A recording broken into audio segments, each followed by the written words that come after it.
some mist earlier in the day and a lot of rain yesterday. Right now it is just cloudy here as Raheem Morris getting set to lead his Buccaneers 8-5 on the year, and Dave Rayner will kick off for the Lions.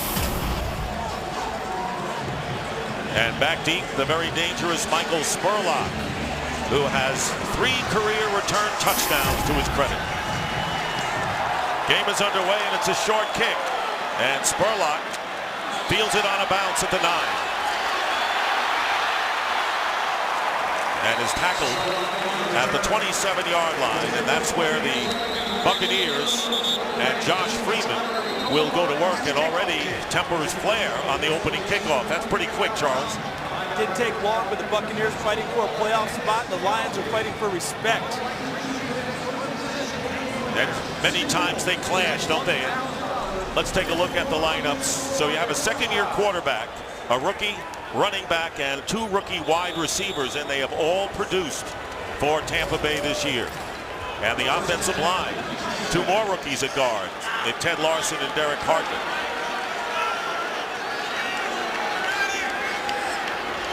Two tight ends lining up on the first play from scrimmage, and LeGarrette Blount with the carry. Hard to bring down, and brings it out to the 32. For the Lions defense, their ends come off the edge really well, but the heart and soul, Corey Williams and Ndamukong Suh at defensive tackle. The linebackers constantly shifting, but DeAndre Levy, they're really happy they have him back full-time in the middle. And in the secondary, Louis Delma sets the tone, but watch Amari Spivey, his running mate, at safety. And Bobby Carpenter is starting this game. Landon Johnson with a jam neck out of action. Here is Blount in motion to the left on an empty backfield. 2nd down and 6. Freeman's pass incomplete, and it was intended for Mike Williams. No sooner than you bring up Bobby Carpenter, he makes a play on the football. So Josh Freeman, and the great thing about him, well, this is pretty good as he tries to go 7-0 against non-division NFC opponents, is the fact that only 4 other quarterbacks have thrown for fewer interceptions than his 6 this year. A big change from his rookie year, where he threw more interceptions than he threw touchdown passes. A point of emphasis in the offseason. He's accomplished it thus far. 3rd down and 6. Caught for a first down by Kellen Winslow at the 46-yard line, a 15-yard gain, and a first down with Delmas on the cover. Dick, you talked about this offensive line in the open. Reshuffle, seventh combination starting this year. Look at how well they formed the pocket for Josh Freeman to step into this beautiful throw. And they got Kellen Winslow, their tight end, involved early in this game. He finished off the Washington game with a touchdown catch. They're going to him early today. And why not? He has been really over the years the most reliable guy as a receiver. First down at the 46. They give it to Blount. And Blount moves the pile 3 yards to the 49, and Lawrence Jackson of the Lions front making the stop. So Raheem Morris, whose teams are undefeated against clubs with losing records, haven't beat teams with winning records, and looking for number 9 against the Lions, who come in 3-10. It's interesting when you look at that record. So many people want them to have that signature win. Did you beat someone good? In preseason, people were saying they might win only 4 or 5 games. I think they're doing quite well so far. No question about it. They play who's on the schedule. Freeman up the middle. Carnell Williams, he'll have a first down. Cadillac Williams with a first down. And a gain of 8. Carpenter on the tackle.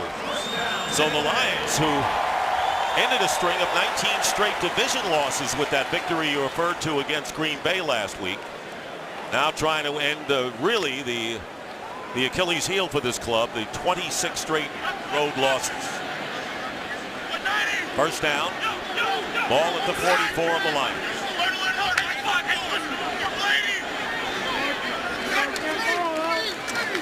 Quick fake of a pass, and Cadillac Williams to the 41, picking up 3. So under Jim Schwartz, the Lions much better, most observers feel, and we would agree, than what their record indicates right now. Trying to end the road loss streak and trying to win back-to-back games. In fact, Jim Schwartz said, look, we talk about winning on the road. I never mentioned the streak to the team. Good strategy, because all you're trying to do is get one at a time. Josh Johnson has come in, and he always does in these games, at quarterback. Some of the tricky plays, Johnson will throw, and it's caught by Straughter, and Straughter is down after picking up 1 yard. Nathan Vasher, the former Chicago Bear, in making his second start, in on the play. Not surprised about Josh Johnson getting into the game early. They're trying to expand the Wildcat package with him at quarterback. We've seen them a few times this year, Dick. The last time he came into the game for his first play, they ran a college option play. So we're seeing the expansion of the program for Josh Johnson, now throwing the ball too. May not be the last time we see him either. 8th play of the drive. On 3rd down and 6, Freeman drills it, and over the head, getting a hand on it was Winslow, incomplete, and that will bring up 4th down. And Malone will come in and kick. And this one will go on Josh Freeman, because everything was set up well.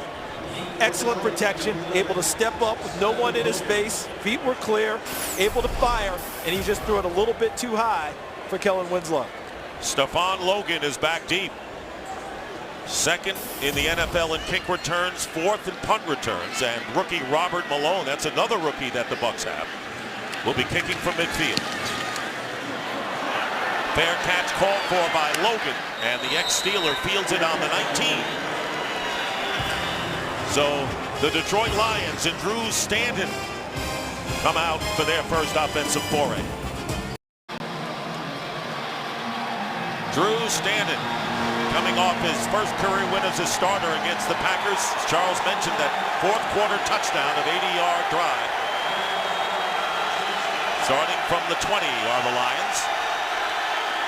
Stanton to throw on 1st down, and he completes it to the ace Calvin Johnson, who gets a 1st down as he crosses the 30 and picking up 11 yards. Here's the offensive unit for the Detroit Lions, and Johnson is the #1 weapon.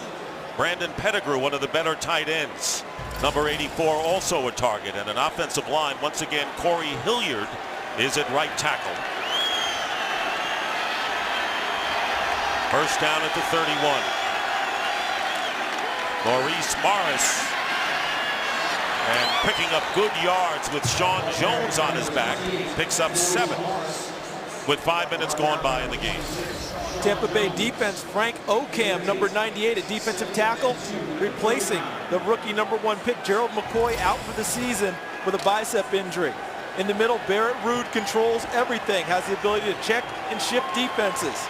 And in the secondary, E.J. Biggers replacing Aqib Talib on the corner, who was having a Pro Bowl type season. Talib out for the year, and he was a big loss for Tampa Bay. 2nd and 2, here's Morris on the pitch. And Morris gets the 1st down up to the 45, where Adam Hayward, the linebacker, making the tackle. Dakota Watson, the rookie that we showed you, and Hayward will be alternating a good deal at outside backer. The Lions' rushing attack starting to get going. The last 3 ball games have gotten progressively better. 129 yards, 150 yards, 190 yards in the last ball game against Green Bay. But what opens things up, the first pass to Calvin Johnson allows the running game to get untracked. And the 6-yard gain, giving the Lions another 1st down. Stephon Logan lining up in the backfield, gets the handoff, and he'll be knocked back for a loss. As Barrett Ruud and Rondé Barber, how would you like to get hit by those two? And a loss of 1 on that play. How does a cornerback end up in the middle of the fray, leading with the first hit? Rondé Barber's been doing this his whole career. Look at him come up from his cornerback safety position, wraps him up, and Barrett Ruud helps finish it off. So Logan, who was a kind of a wild card threat, goes out and replaced again by Maurice Morris. 2nd down and 11. Here comes the pressure. Pass is caught by Morris, but he is hit immediately by Barrett Ruud, and another loss of a yard, as Tampa Bay's defense coming up big on this series. And now they've got Detroit exactly where they want them, but they didn't wait till 3rd and long. to bring the pressure on Drew Stanton. They sent it at him on 2nd and long, got the ball out of his hands quickly, and then Barrett Ruud was on the spot for the tackle. Let's see if they come right back at him with more pressure on 3rd and 12. They got Michael Bennett, number 71, in there. And this is a different kind of defense with Gerald McCoy out. Different approach. 3rd down and 12. Here comes the pressure. Stanton fires. And the pass will be incomplete. Brian Johnson out of bounds. And that will force a punt. A very aggressive Bucs defense after giving up a couple of first downs. And remember, there's no force out rule in the NFL. So E.J. Biggers, Calvin, right here, Brian Johnson has to come down with 2 feet for it to be a catch, and he does not. The 2nd foot clearly hitting the white on the sideline as he brought it down. So once again, Spurlock goes back deep, this time for a punt, and Nick Harris will kick it away.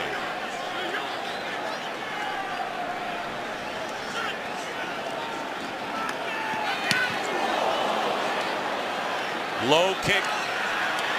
Spurlock from the 14. And can't ultimately get away from the Lions' push, and it was Will Heller who makes the play.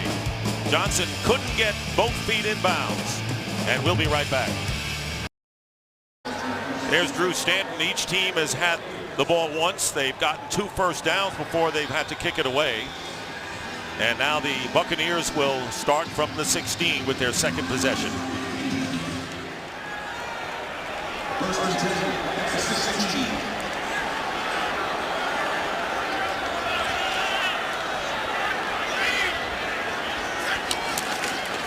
Here's LeGarrette Blount. And almost broke one from Louis Delmas. And he brings it out to the 21, a gain of 5. These are very similar clubs right now. You go to the new young general manager. The coaches are pretty young. You look at the first-round picks of 09, the quarterbacks, and the great defensive linemen they have. And I think right now that the Lions are just about a year behind what the Bucs are achieving. Yeah, about the only difference for the Lions is record envy. When they look at 3-10 versus 8-5, they feel that they're the equal of the Buccaneers. They just don't have the wins to show for it yet. 2nd down and 5 at the 21. And here is Freeman going up the middle, and the pass intended for John Gilmore is incomplete. And for a game break, let's check in with Kurt Menefee in Los Angeles. Kurt. Big game in Baltimore, Saints and Ravens. And check out the catch by the tight end, Jimmy Graham. One-handed, pulls it in from Drew Brees, and just like that, the Saints are on top, 7-0 in the early going. Dick and Charles. Charles, that team is on the rise. And what is it about basketball players that turn into tight ends in this league? Antonio Gates, Tony Gonzalez, Jimmy Graham trying to follow in those footsteps. 3rd down and 5. Cadillac Williams, the 3rd down back in there for the Bucs. Pressure on Freeman. Not easy to bring down, but they do bring him down. And the loss, it was Cliff Averill, who's one of the tough front 4, and a loss of 4 yards. And the Bucs will have to punt deep in their zone.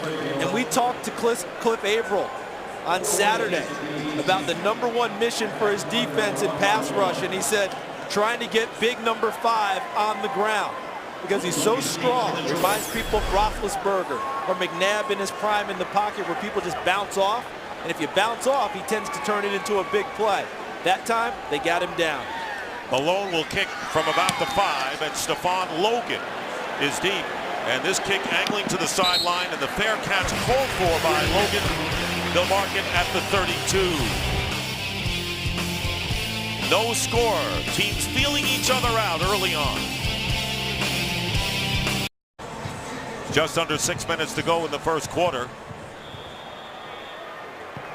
Josh Freeman on the sidelines. There's Greg Olsen in the middle talking to him on the ground. That's Steve Logan, the running backs coach, probably going over protections versus blitz situations.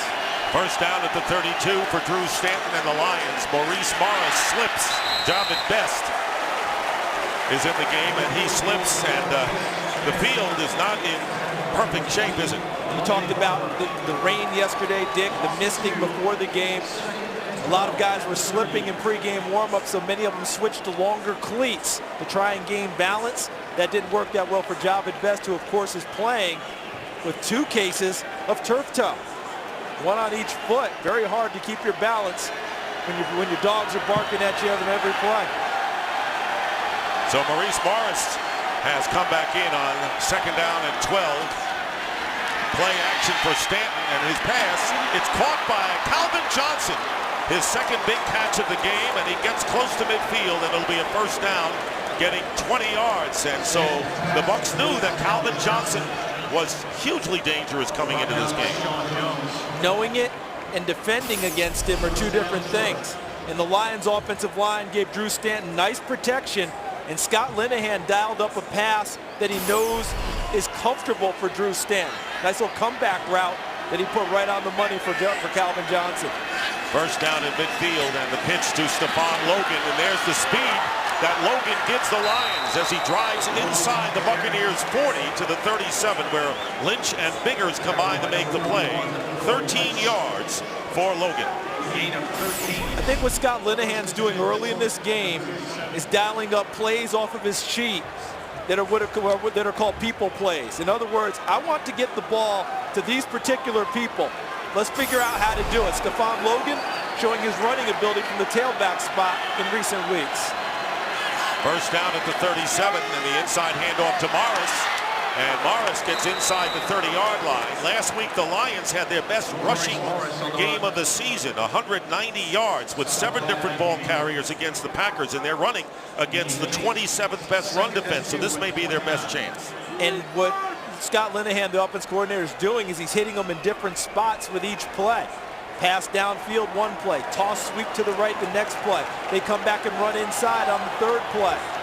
Different places, always probing.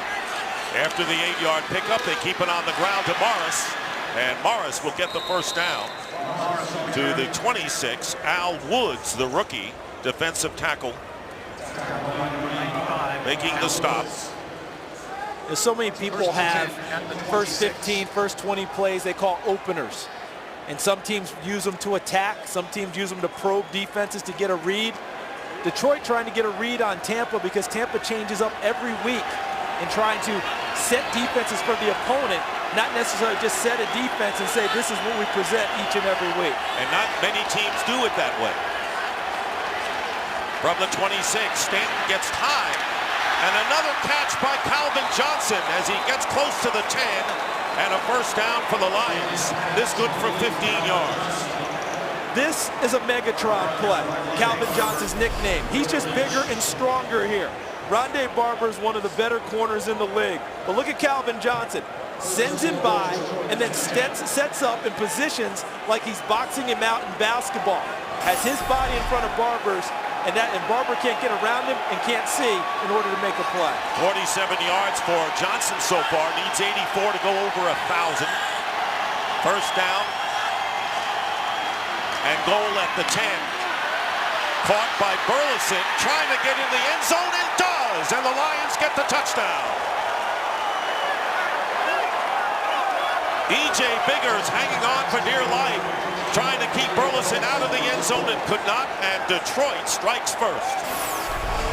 The pass is on target. Burleson to the outside of your picture, but E.J. Biggers cannot get him down. Tries to tackle him high, can't get down to the legs and stop him, and Burleson with good forward lean essentially runs him over into the end zone. Dave Rayner for the point after, and with 2:06 remaining in the 1st quarter, a superb running game opening up the passing game for Drew Stanton. 10-yard touchdown pass to Burleson, and the Lions lead the Bucs 7-0.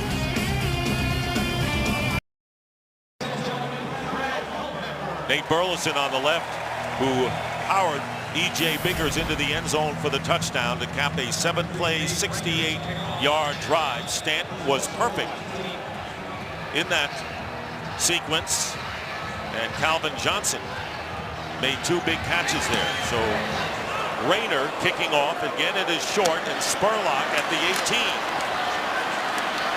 on the return. And Spurlock looked like he was falling down, backing up, and he did finally at the 40-yard line. Not bad field position for Josh Freeman, and this is the touchdown that put the Lions in front, standing to Burleson. Y'all know what time it is. Hi, Captain Sean Bojanowski from Southwest Asia. Just want to wish my wife Carmen, my kids Riley, Avery, and Caden happy holidays, and Daddy be home real soon. And we'd like to welcome the men and women in uniform serving around the world, watching today's broadcast in 175 countries on AFN, the American Forces Network. Thanks for all you do. We hope you're enjoying today's telecast. Good field position for the Bucs, who trail 7-0. Starting from the 40, Josh Freeman, incomplete. Kellen Winslow was the intended receiver, and a flag is down. Terry McCauley, the referee. Pass interference, offense, number 82. 10-yard penalty, first down. So Winslow pushing off. Watch Kellen Winslow right in the middle, pushing off right there on DeAndre Levy. They got him where it was a bump, and you saw a little extension of the arm, and that's where the flag came in. It happened early in the route. Flag goes against Winslow. The Buccaneers offense a little bit out of sync at this point of the game. James Lee, by the way, has an ankle problem, and Jeremy Trueblood has replaced him at right tackle. C.C. Brown has started at strong safety. Spivey, the rookie, did not get in. LeGarrette Blount. And the Lions do a good job of bringing him down there after either a gain or one or no gains, led by Sammy Hill and Corey Williams. And this is the type of game that if you're the Tampa Bay Buccaneers, we showed the records earlier, 3-10 for the Lions, 8-5 for the Buccaneers, but there's not that big of a talent difference. So the Buccaneers off to a little bit of a slow start offensively, which means what? For the Lions, their confidence continues to rise. They just took out the Green Bay Packers last week. You know, a win like that can really help propel a football team. Second down and 20. As you said, you get on top early. It helps your defensive line. Here is Freeman downfield, caught by Williams. And Mike Williams is tackled very close to a horse collar. No flag is down, up to the 42 for a gain of 13, and it was Levy, the linebacker. Watch Mike Williams running his route against coverage, too deep coverage. Corner passes him to the safety, so a little slip by the safety in the secondary. Williams with a nice catch before Levy brings him down in the middle. Buccaneers facing a 3rd down and 8. That penalty hurt them. They're on their own 42, and another flag is down, and a false start penalty will be marked off against Tampa Bay. False start, offense number 73. 5-yard penalty, 3rd down. There's one of those rookies at guard, Derek Hardman. Watch what happens, though.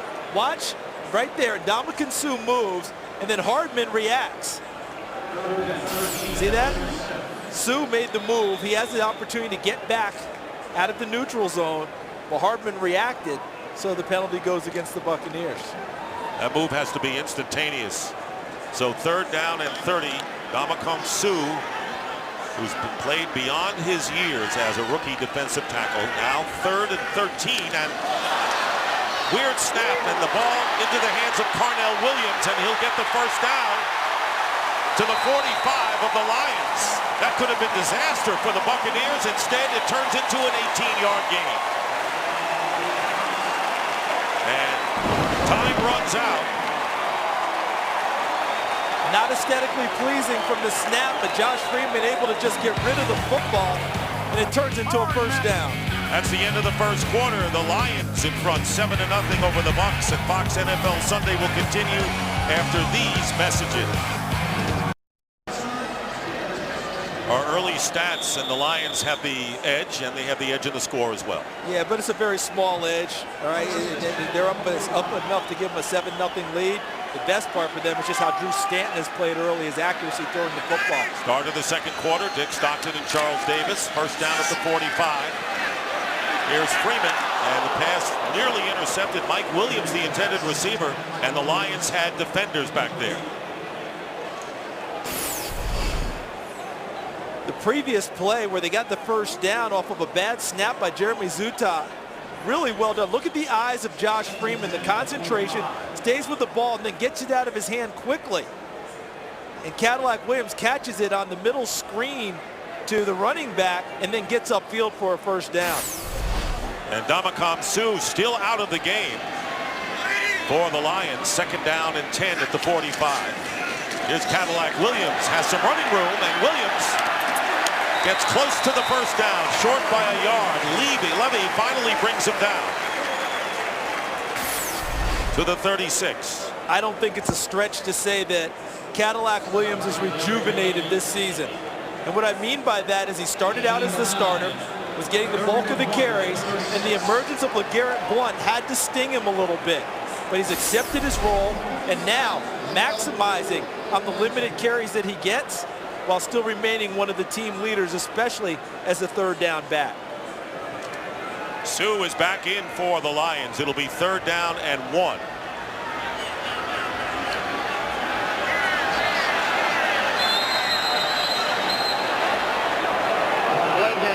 And a delay in the game called against the Buccaneers.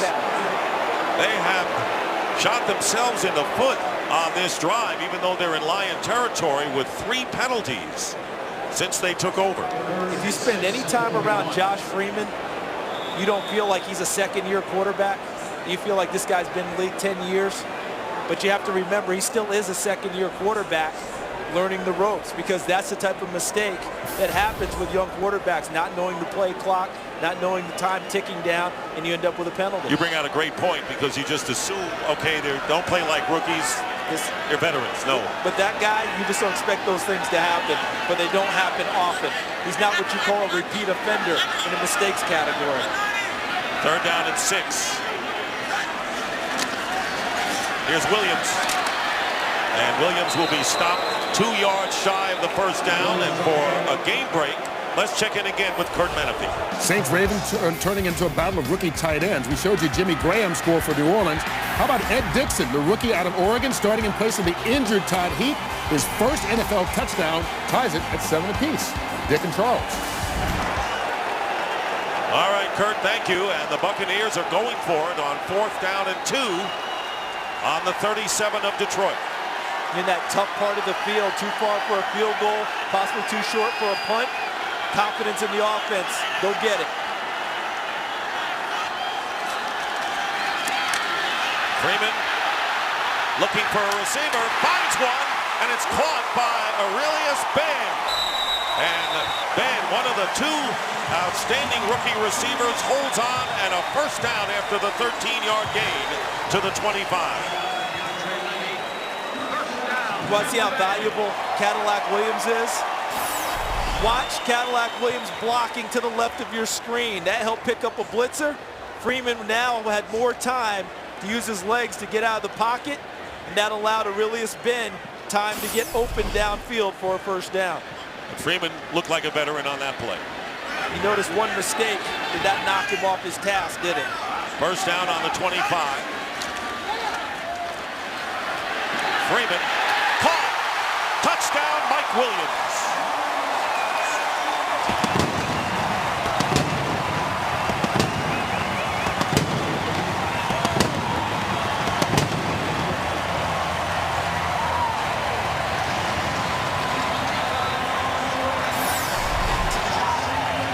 Look at the protection up front from his offensive line. Donald Penn, the left tackle, excellent job keeping things clean.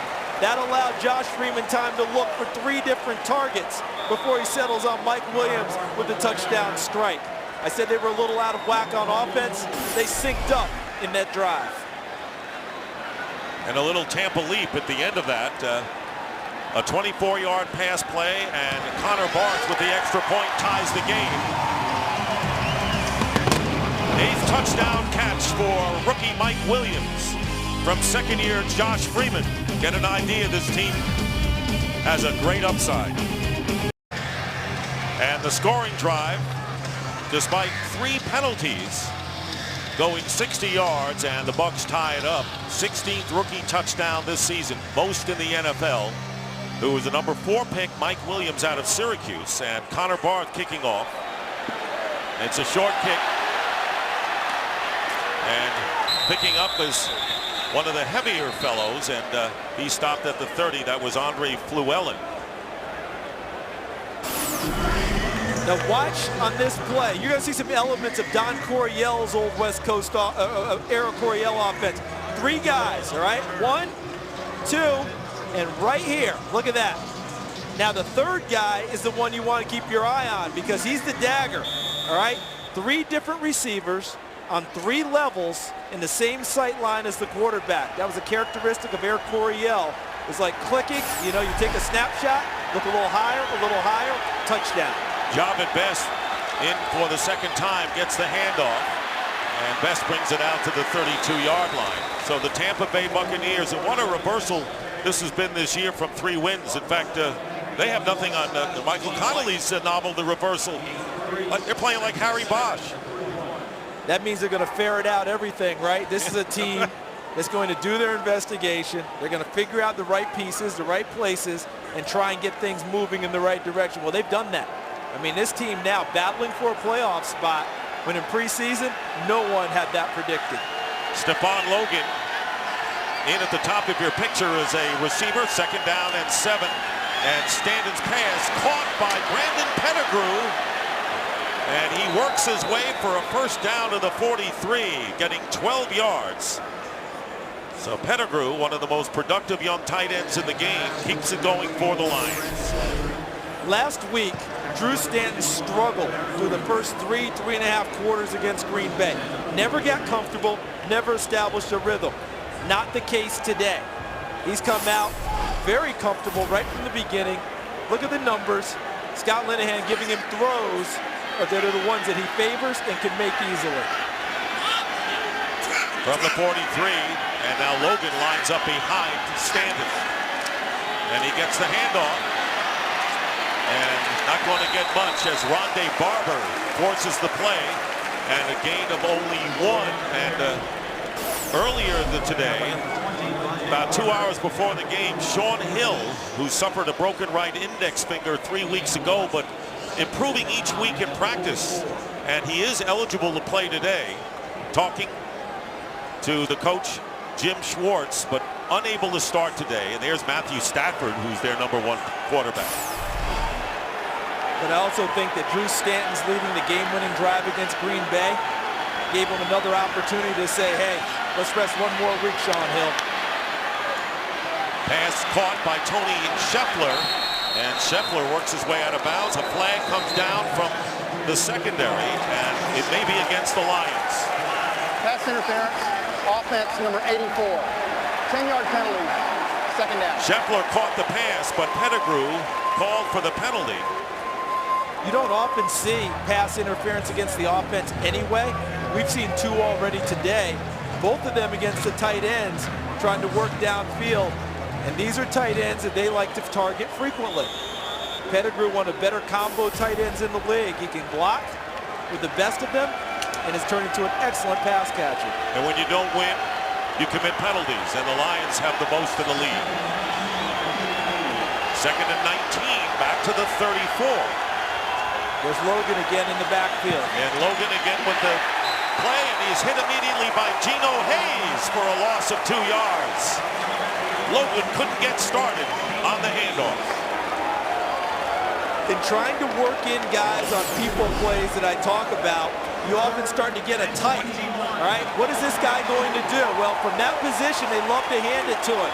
And Geno Hayes shoots the gap, reads his keys, diagnoses, and finishes off the play. 3rd down and 21.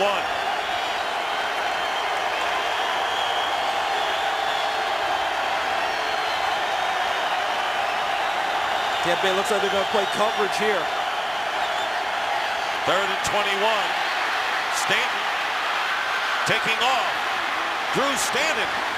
And he'll be shy of the 1st down by about 6 yards as Barber and Dakota Watson make the tackles. Stanton a threat to run. And Barrett Roode telling us on Friday that he is a willing runner. Does not mind using his legs, probably his best asset. Today, with the way he's throwing the football, that can only increase the ability to use his legs in good positions. But 3rd and 21, that's only Michael Vick territory running the football as a quarterback. I think they did a good job of moving it out a little bit as Nick Harris kicks to Spurlock. Fair catch called for by Spurlock at the 23, and very nearly contact there. So the Bucs get the ball back 7-7 with just under 8.5 minutes to go in the first half. Hey sports fans, check out the all-new Fox Sports app. Complete sports coverage, scoring, video, and more in one sports app, and 100% free. Get it today on iTunes. Bucs who trailed 7-0 and tied it up, looking to take a lead. First down on the 23.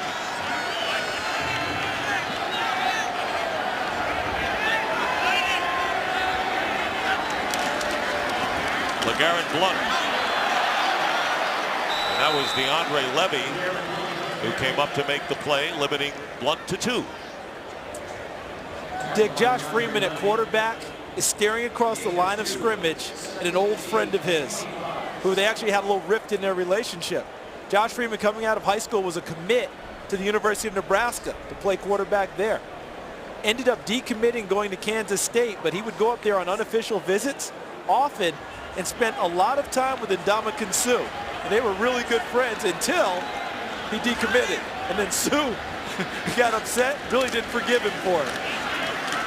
On second down and 8 on the run, and a flag goes down as Aurelius Ben over there to make the play and caught the ball at the 36 for There's no 11. foul, illegal contact. The quarterback was out of the pocket. First down. So it'll be an 11-yard gain and a first down. And as Josh Freeman told us the other day, Charles, Suh's my dude. He's his dude, but for a while, he wasn't even speaking to him, which was probably good for Josh after Josh had decommitted and gone to Kansas State. But I think they've rekindled their relationship, although during the heat of the battle, all Suh's trying to do is get him on the ground and sack the quarterback. So it's a first down at the 36. Ernest Graham lines up as the fullback.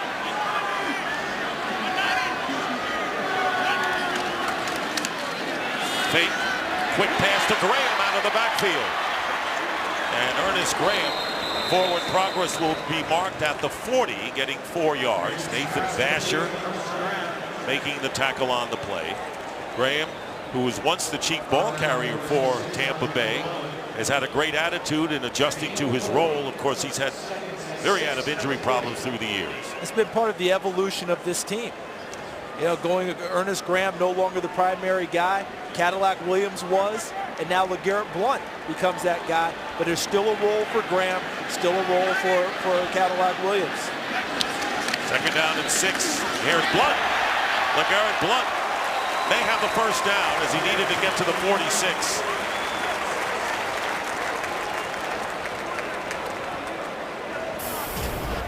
And it is a first down for Tampa Bay. And I noticed on that last carry, LeGarrette Blount was able to get to the 3rd level, which means he got to the secondary on this run, passing the linemen through the linebackers before C.C. Brown, number 39, has to make the initial contact in the secondary.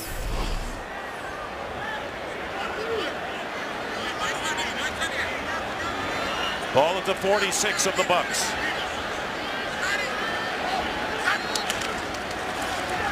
Here's Blount, LeGarrette Blount. And Blount is tackled. Another flag is down at midfield. Blount is stopped at the 46. Holding, offense number 80.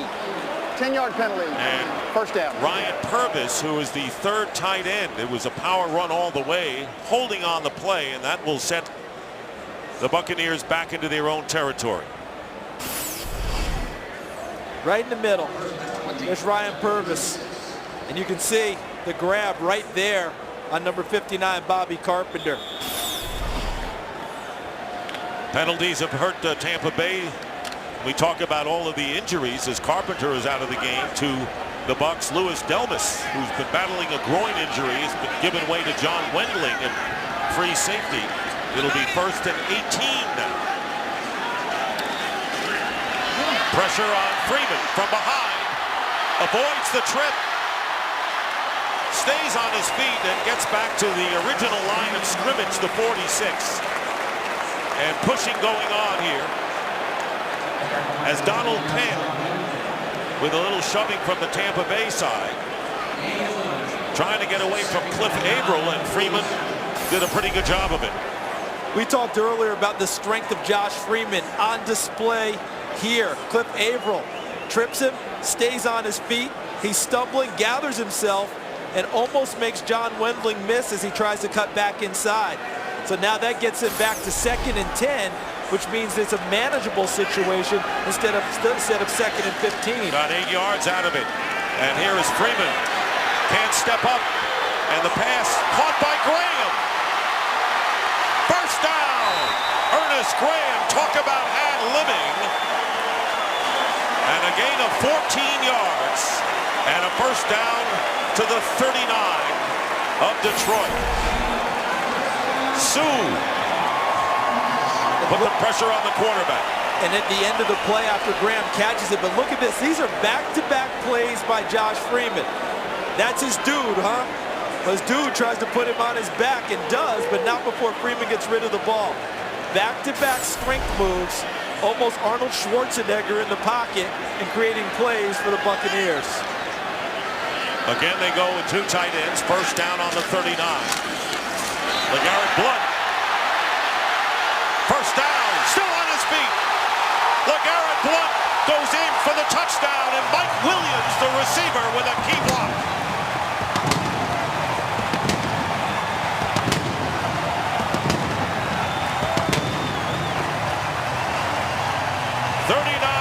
On the play, and the Buccaneers lead.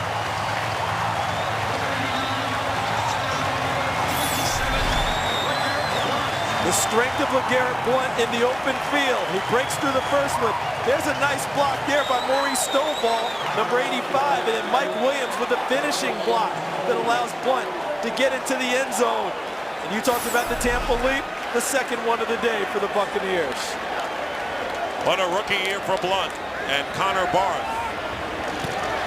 Bad snap, late place down, but the kick is good. And it is 14-7 in favor of the Tampa Bay Buccaneers. That's touchdown number 6 for the rookie from Oregon.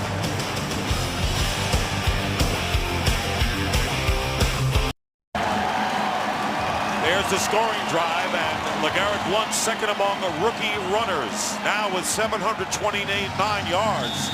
After the 39-yard scamper. And boy, did they push that secondary back, didn't they? They certainly did. And Louis Delmas, one of the better tackling safeties in the league, really didn't play much on that drive. He battled a groin injury all year long. I don't know if he just needed a break, but they could have used him on that touchdown run. Here's Logan from a yard in the end zone and cut down.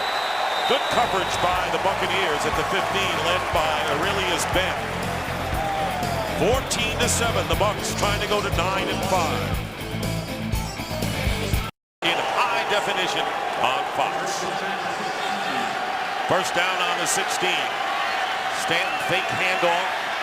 And here's Pettigrew, and the tight end gets the first down. Smart play on the first down, getting 13. Back to the touchdown run by LeGarrette Blount. They tell you in this league, the first 7 yards are the running backs and the offensive linemen, but bigger ones, they're going deeper. Now watch, missed tackle there, okay? But look downfield, you got the 2 wide receivers. First down and a quick throw to Burleson. And Burleson trying to get by, and he breaks the tackle by Rondé Barber and may have a first down near the 40-yard line. And a gain of 11, and Stanton now is 8 of 9. Very smart game that the Lions are running with Drew Stanton. But look at the blocking downfield. It's the old adage, first 7 yards, running back and offensive line. After that, anything big means wide receivers have blocked downfield. Maurice Stovall, 85, Mike Williams, 19, and that's why LeGarrette Blount went 39 and into the end zone. Stanton, quick pass, caught by Calvin Johnson. Here's Johnson. And a touchdown-saving tackle by E.J. Biggers after a pickup of 30, and the Lions back in business. They're on the 30 of the Buccaneers. Calvin Johnson, all they want to do is get the ball in his hands. Sometimes you don't have time to throw the deeper routes. Get into him on the slant, let him get upfield. Bobbling the snap out of the shotgun. Stanton in trouble. loses the ball. And the whistle blows. They're going to rule it an incomplete pass. That is the 2-minute warning. As the 2-minute warning comes in. Here it is. Rondé Barber tripping him up, but getting rid of it. There was a receiver in the area near the line. 2-minute warning. We'll be back. Drew Stanton with 2 minutes to go and bounces it to Calvin Johnson. And that will make it 3rd down and 10. Remember the Buccaneers defense playing without Gerald McCoy, their rookie tackle, Quincy Black, one of their outside backers, and Aqib Talib. Now it is 3rd and 10. Buck fans looking for the stop here. They've got Calvin Johnson, their primary target, into the boundary at the top of the screen.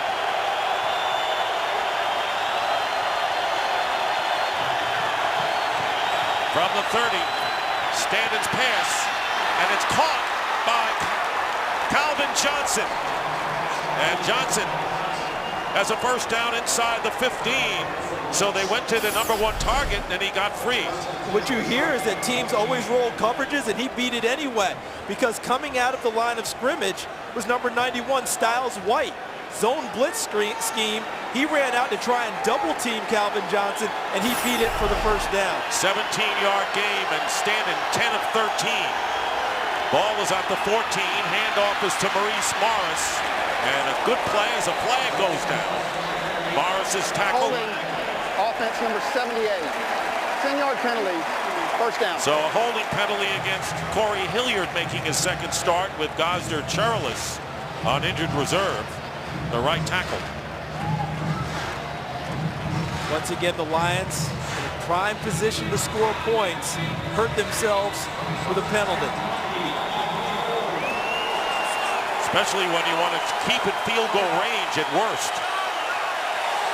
Each team has 3 timeouts left. First down and 20. We've got man-to-man up top to Johnson. And here is Stanton. Stanton off the hands of Brian Johnson.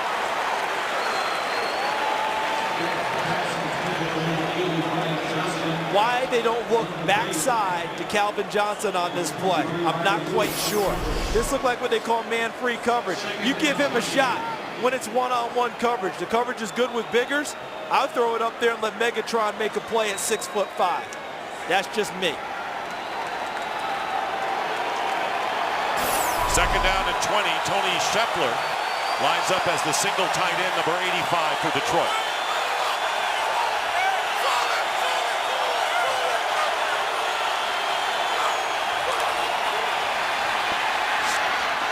And over the head of Burleson. Covered by Biggers. Now 3rd and 20. You go back to the scramble that Drew Stanton had, and he came up, and it looked like he was grabbing his hand or something when he came up. And since that time, he's getting a little bit off kilter. I don't know if he got hurt on that play and is trying to fight through it, but his backup has a broken right index finger. So I'd like for Stanton to go as long as he can. And rookie Zach Robinson is the emergency quarterback. 3rd down and 20 from the 24. Stanton gets rushed. And the play made by Geno Hayes, and Stanton looks like his left hand is really hurting him now. And he runs off the field. It'll be 4th down, and the Lions have deeper quarterback problems.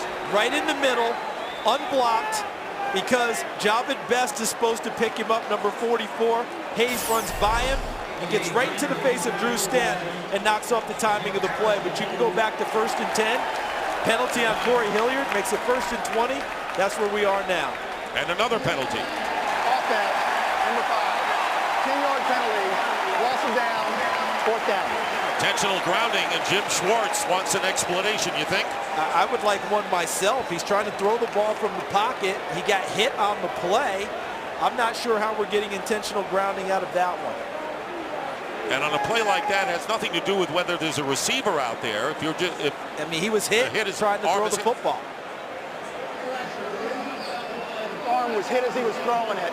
It'll be 4th down, incomplete pass from the previous spot. So they got it corrected. He was hit throwing the football. That was Terry McCauley, the referee's explanation. So there is no penalty for intentional grounding.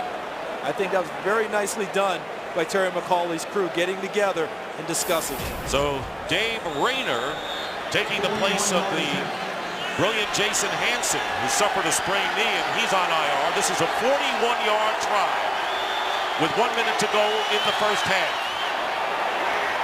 And Rayner's kick is good, and the Lions come away with points. Dave Rayner, who is now 7 of 10 since being signed in Week 10, makes it a 14-10 Bucs lead. And here was the call where the flag was initially dropped, all right? There's the hit by Hayes. So you can't call intentional grounding when he's hit trying to make the play. Now, earlier in the drive, he gets rid of the ball late. Probably one he should have just kept. And right there on the left side, it looks like possibly, see him getting up, kind of cradling the hand and the shoulder. And that's the end of that one. So right now he's getting medical attention. And Charles, halftime couldn't come quick enough for the Lions.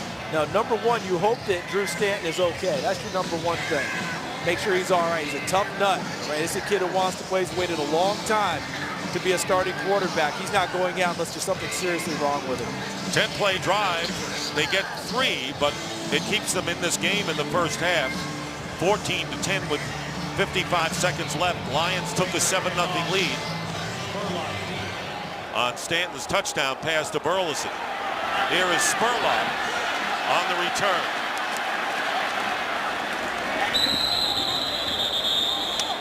And they bring it out to the 26-yard line. So Charles, I'd have to say at this point that the Detroit Lions staying in the game, and a real good plan for Drew Stanton so far, because, you know, other than some of the close calls he's made, he certainly hasn't had to take any deep chances and make mistakes. No, he hasn't had to do that. What he's been able to do is get some easy throws as given to him by Scott Linehan's offensive coordinator, and he's gotten into a rhythm early. Last week, the locker room here. Yeah, going to the locker room, they're going to try and get some advance attention for him in hopes of bringing him back. But remember last week against Green Bay, they thought they'd have to score a lot of points to beat Green Bay, and he got out of rhythm early trying to press and do too much. They didn't feel that way today. He was able to play a little bit quicker. Cadillac Williams on the handoff, and Williams close to the first down. Gets 9 yards and very close to the first down as the clock stops. 43 seconds in a timeout called by the Buccaneers. That's their first. Coming up at halftime, the Visa Halftime Report. The gang in LA, Kurt, Terry, Howie, Michael, and Jimmy, the G-men and the Eagles battle for the division lead, and the Giants lead 14-3. And Donovan McNabb, who lost his starting role to Rex Grossman, and it's a 20-7 game in that one with the Cowboys leading the Redskins. But Greg Olsen not concerned with those games, trying to get the Bucs maybe points before intermission. And I think he trusts his quarterback. A lot of times if you don't trust your quarterback, you go to locker room right away. 14-10. They're going to see if they can get something done on first down, and now determine what they do after this. Second down and 1. They spread the defense. Josh Freeman tries to flip it to Carnell Williams, and it is incomplete. So that was a late decision by Freeman. He's so strong, he thinks he can get anything out, even with a tackler draped on him. Cadillac tries to cradle it, unable to get it done. At this point, we'll have to see what Greg Olsen and his crew decide to do. If they just want to run it inside and run out the clock. Quarterback comparison does not show Freeman dominating Stanton at this point. And the handoff is to Cadillac Williams. He has the first down and drags it out to the 45. And the Bucs, after the 10-yard pickup, will use their second timeout.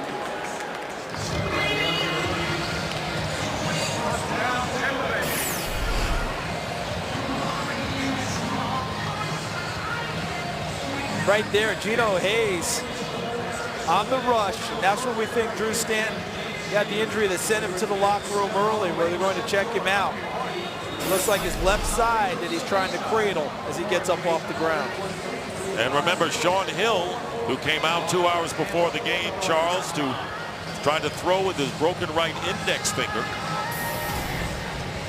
And we all thought that maybe he would have to play if it came down to this, either because of ineffectiveness of Stanton or perhaps what may be an injury. And it certainly hasn't been ineffectiveness today. Drew Stanton's had a very nice first half.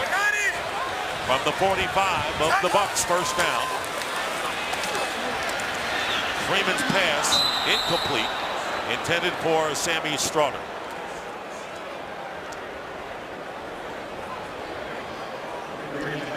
See, that's what pressure will do for you, though. Even if you're not getting a sack all the time, if you can just make the quarterback clutch, you know, almost re-grip if you're a golfer. The old Sergio Garcia waggles. You know, how many times you're going to re-grip before you pull the trigger? And on that play, Josh Freeman unable to step into the throw. If you don't make the cut 10 times in a row, you're going to stop that. Second down and 10 from the 45. One timeout left for the Buccaneers. Caught by Kellen Winslow, 2 yards short of the first down, but into Lion territory. Eric King, who was signed this week, and they hurry it up. And the Bucs will call their third and last timeout with 12 seconds left in the half. 30 seconds. Third and final charge timeout. Freeman doesn't understand why the timeout was called at that point. And look, we're out of Christmas lights here. All right, done. Finished for the half. Lions, of course, still sparkle brightly, but they don't want to use any of them in this situation. You're looking at a guy who has really emerged as a team leader in so many situations, including anything that the Bucs may do off the field. And they had an incident this week involving Geno Hayes, and Freeman seems to be, even in the second year, in command of this club. When he speaks, they listen. And he got up on the podium and talked about how they're reflecting poorly on their head coach and on their administration. And he wants it stopped right now. Third down and 2.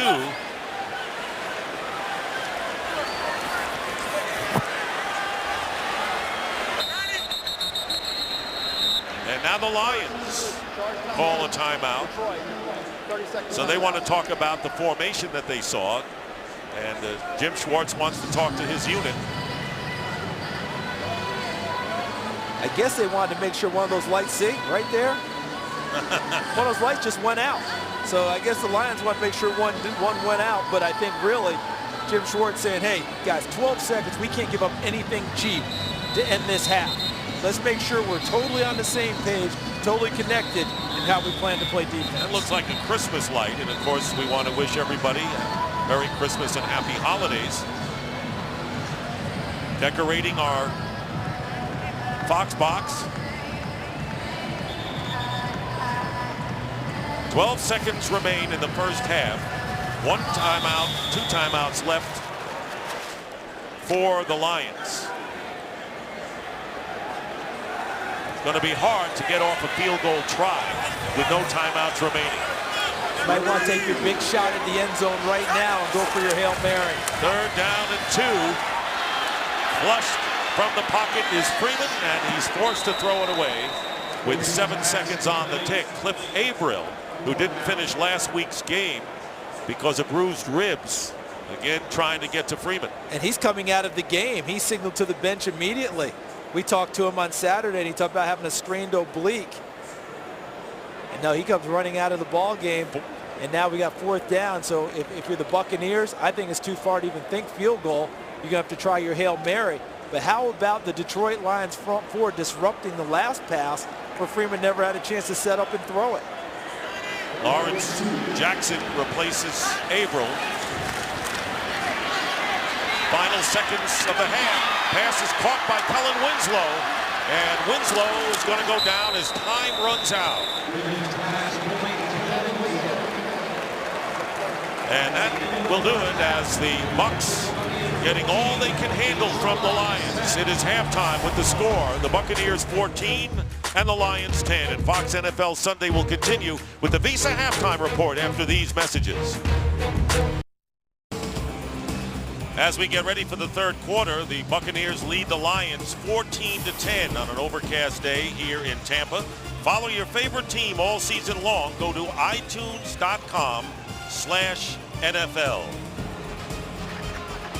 Let's look at the halftime statistics in this 14-10 game.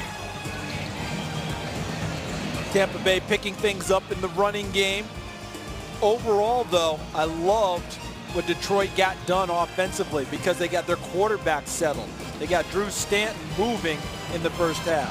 And of course, that's the subject of the Lions hanging in there, and they're going to get the ball first as we kick off the second half. And they'll continue to try and correct things down the road. They'll be watching film. The killer for them will be 1st and 10, just outside the 10-yard line. They get a holding penalty, goes to 1st and 20, which led to the sequence where Drew Stanton got hurt. Part of that because now the pressure can come from the Tampa Bay Buccaneers rush. When they got to him, it was long yardage situations. If they stay out of those, Drew Stanton has looked very calm, very confident in the pocket today. And here is Stanton.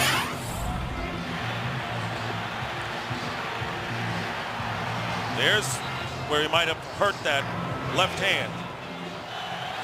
And then Geno Hayes gets to him on the 3rd and long play with the blitz. And then he ended up going to the bench and going to the locker room early for some extra medical attention. I saw him back out on the sideline here in the second half. I hope he's able to play. It looks as though he's going to come in as Stephon Logan was the return man and Turk McBride as the Buccaneers are kicking short, keeping it out of the hands, but giving the Lions some good field position. They'll start from their own 42-yard line. So there is Stanton, who was 9 of 10 to start the game, finished at 1 and 6, and that injured hand a factor perhaps in that. Look at the field position Detroit starts with. Tampa Bay trying to limit the return of Logan, ends up letting Detroit start on the 42-yard line. 2 tight ends for the Lions, and the pitch to Maurice Morris. Morris brings it out to the 45, gain of 3. Tim Crowder on the tackle. Every defensive lineman wants to rush the passer. There aren't very many defensive linemen, save today in this game, Frank Ocamp for Tampa Bay, is going to make his living just simply being a run stuffer and doesn't have dreams of going after the passer. But the only way you get to do that in this league is you have to earn it. 1st and 2nd down to put them in 3rd and long, then you can go get it. 2nd down and 7. Hit immediately after the catch is Tony Scheffler, and a gain of 2 yards on the play. And it looks like the Lions are in a situation where you would say pass, but interesting that Maurice Morris has only carried the ball 5 times but has gained nearly 5.5 yards a clip. So 3rd and 5 here at the 47. Stanton goes into the gun, and he's got his 2 best pass receivers on the same side in Johnson and Pettigrew. Johnson caught 5 for 95 in the first half. Stanton's pass caught, and a 1st down to Calvin Johnson, and into Buccaneer territory at the 46, a pickup of 7. Don't you almost feel that when they don't throw it to Calvin Johnson, the Buccaneers just exhale and say thank you? Because when they do throw it to him, and that was intelligent route running. Why? He knew where the 1st down marker was, gave himself enough room to get past it to make the catch for the 1st down. And over 100 yards, 6 catches, 102 yards for Calvin Johnson. And on the end around to Nate Burleson. Burleson still going, and following a phalanx of blockers, is finally knocked out of bounds at the 21 by Alex McGee, and a gain of 25 yards. And this was a fun play for the Lions because it allowed the big fellas to get out front. Look at Dominic Raiola gets out in front. Look at Jeff Backus, 78, filling up your screen. 76, and leading downfield. The big guys love when they get a chance to rumble downfield and take out a little DB. So the Lions threaten. They're on the 21 of the Bucs on the first possession of the second half, and the quick to Burleson. And Rondé Barber had his hand on Burleson, who would not go down, and finally gets to the 14, picking up 7 more yards. You don't see it very often where someone runs through a tackle by Rondé Barber. Look at Calvin Johnson right there with the block on E.J. Biggerson. And look, Burleson actually runs through the tackle by Rondé Barber before the posse gets there and brings him down. Second down and 3. Lions on the Bucs 14. Looking to regain the lead they had in the first quarter. Here's Burleson, but he slips as Barber grabs a hold of him, and this time doesn't let him get away. No gain. Third down. Rondé Barber almost saying by that play, you went to the well one time too many. Previous play was to the other side, similar setup, similar throw. They come back, flip formation to the wide side. Rondé Barber's all over it. I know it's early in the third. This is a big play. You don't know how many times the Lions are going to get this close. It'll be 3rd and 3 on the 14. There's Johnson at the top. Stanton's pass caught by Scheffler, and he has a first down to the 10. So the short passes working for the Lions. A gain of 4 yards. Rude on the tackle, but not before. Drew Stanton moves the chains, and the Lions are on the 10. You know, it's easy to always try and find Calvin Johnson. I'll circle him and say, here, key play, here he is. You know, he serves a value even when they don't throw it to him, because the Buccaneers are going to kick coverage to him every single time. Other people have to make plays. Now Logan is in the backfield, and he gets the pitch, and he's looking to throw the ball, and the ball bounces at the 1, incomplete. The intended receiver was Scheffler. So a little razzle-dazzle attempt by Scott Linehan and the Lions there as Stephon Logan goes out of the game. And really, he's fortunate, because when you call this type of a play, you're trusting that you're going to make the right play as a runner. In other words, if it's not open, don't throw it, or make sure you totally throw it away. Don't throw it in a position where other people can pick it off. 2nd and goal.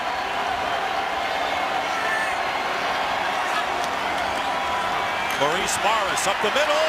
Touchdown! The Detroit Lions, making the most of their first possession of the second half, have gone down the field and scored to take the lead. Look at the left side of the line. Rob Sims, 67. Jeff Backus, 76. Tight end there, Scheffler, helping out, creating a nice gap. And that allowed Maurice Morris access to the end zone. Rayner with the extra point, and the Lions on the first series of the third quarter taking a 17-14 lead over the Tampa Bay Buccaneers on Morris's 3rd touchdown run of the season. A 9-play, and the key there, 58 yards. They started at the 42 with the short kick, and it backfired on the Buccaneers. As Rayner kicks off, Sammy Strawder back now inside the 5, has trouble with it, and Strawder brings it out and winds up with a decent return to the 29. Buccaneers, how will Josh Freeman and his team respond, now trailing by 3? Today's aerial coverage provided by DirecTV. Early here in the third quarter, the Lions leading by 3, and the Buccaneers have the ball. Freeman with a touchdown pass, Blunt with a 39-yard touchdown run, and Mike Williams with a touchdown reception. First down at the 29 for the Bucs.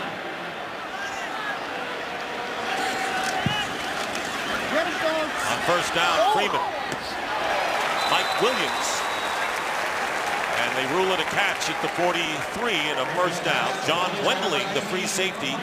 Wendling and C.C. Brown are the safeties. Amari Spivey, the rookie, has not played, and Louis Delmas has been hurt. He came out. And that's a big loss for them, because Louis Delmas not just is a good player, he sets a tone on defense. Very aggressive, very fiery type guy who already has a leadership role on his team. Questionable as to whether Delmas will get back in there. On the first down, here's LeGarrette Blunt trying to look for the opening. And look how many Lions it takes to finally bring him down. And he picks up 4. The Detroit Lions with the lead in this game. Keep in mind, this is the 12th game of the year that the Lions have actually had a lead, despite the fact that they're 3-10 and trying to break a 26-game road losing streak, which has plagued them since the 07 season. Trying to win 2 in a row since that year. 2nd down and 6. Up the middle, Freeman's pass caught by John Gilmore, and it takes a bunch of Lions to bring him down. The tight end is stopped at the 45, and a 9-yard pickup. Bobby Carpenter, who started today's game in place of the injured Landon Johnson, was the first one there. They keep this up, throwing the ball to John Gilmore. He's going to be in the office of Raheem Morris and Greg Olson, offensive coordinator, saying, you know something? I'm a pass catcher now. I'm not just a blocker. Because in recent games, they've thrown it to him more and more, and he's been producing. Hand off to Blunt. And Blunt to the 40 will be about 5 yards shy of the first down, with John Wendling making the tackle. Look at the feet of LeGarrette Blunt. This is supposed to be a thumper. 250-pound back. Look at it. Kind of skips, skitters, and then finally finishes the run in the hole. Moving forward against Wendling and Nathan Vasher at number 30. 2nd down and 4. Buccaneers on the Lion 40. And that is Blunt going in motion. The empty backfield, Freeman getting away, and he completes the pass, and a flag goes down. Mike Williams on the catch. Holding offense number 62. 10-yard penalty, 2nd down. So instead of the first down, Ted Larson, the rookie left guard, called for holding. Right here is Larson, 62. He's going to end up working against Corey Williams, number 99. And when you sign up to, and that's an easy call for the officials, almost a takedown. But when you work against the Detroit Lions defensive front, you're in for a long day. These guys are tough, hard, aggressive players, all with high motors, and they're going to make you work for it all game long. Corey Williams giving way to Sammy Hill right now. You saw the big defensive tackle. 2nd down and 15. Make it 14. Here comes the pressure from the secondary. Freeman trying to get away, and fortunate to hold on to the ball, and it was Eric King who came in. Eric King was cut at the end of camp and was signed this week. Loss of 8. There's King, number 43, coming from the secondary. He's the initial force against Freeman. And that will lead the rest of the defensive line to get involved, because here comes Sammy Hill, 91. There's King again. And then at the end, there's Hill right on the top of him, and also King. They worked hard to get Josh Freeman down. But this is what Jim Schwartz told us that we talked about at the top of the broadcast, Dick. Get a lead and allow our defensive line to take control. So far, that plan is working. 3rd down and 22. High snap. And Freeman going underneath to Mike Williams. And he's dragged down at the 49. Will be about 18 yards shy of the first down, with 6 minutes to go in the 3rd, and Tampa Bay will have to kick. And these snaps are throwing off the timing of the Tampa Bay offense. They've had a little bit of trouble with this all game long. They got a first down on that one, but again, that snap's not crisp, not right back to Josh Freeman. He's having to reach for it, and it throws off the timing of his footwork in the pocket. And here's the last one again, having to reach for it, and he's had to get it out of his hands quickly. Jeremy Zutah, the center, has to get that ball back to Freeman better. Robert Malone kicking to Stephon Logan. Good kick. And the ball lands at the 3. And it's going to be down by the Buccaneers at the 4. And now they will signal a touchback. Very close play made by Maurice Stovall, who batted it in the field of play. No sign was given initially.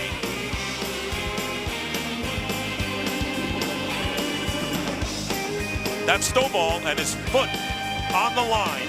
So it's a... Welcome back to Tampa. The Lions will get the ball again, leading 17-14. over the Buccaneers, who are 8-5 and know that they need to win out and then hope that they can get a playoff berth. Detroit's defense played very well the last series with a lead. Can their offense do the same? Job at best, the rookie on the pitch. And Rondé Barber again cutting in to make the play, no gain. Take a look at the Lion offensive leaders now. Calvin Johnson going over 100 yards receiving for the 4th game of the year. But look at Drew Stanton's numbers to this point, Charles.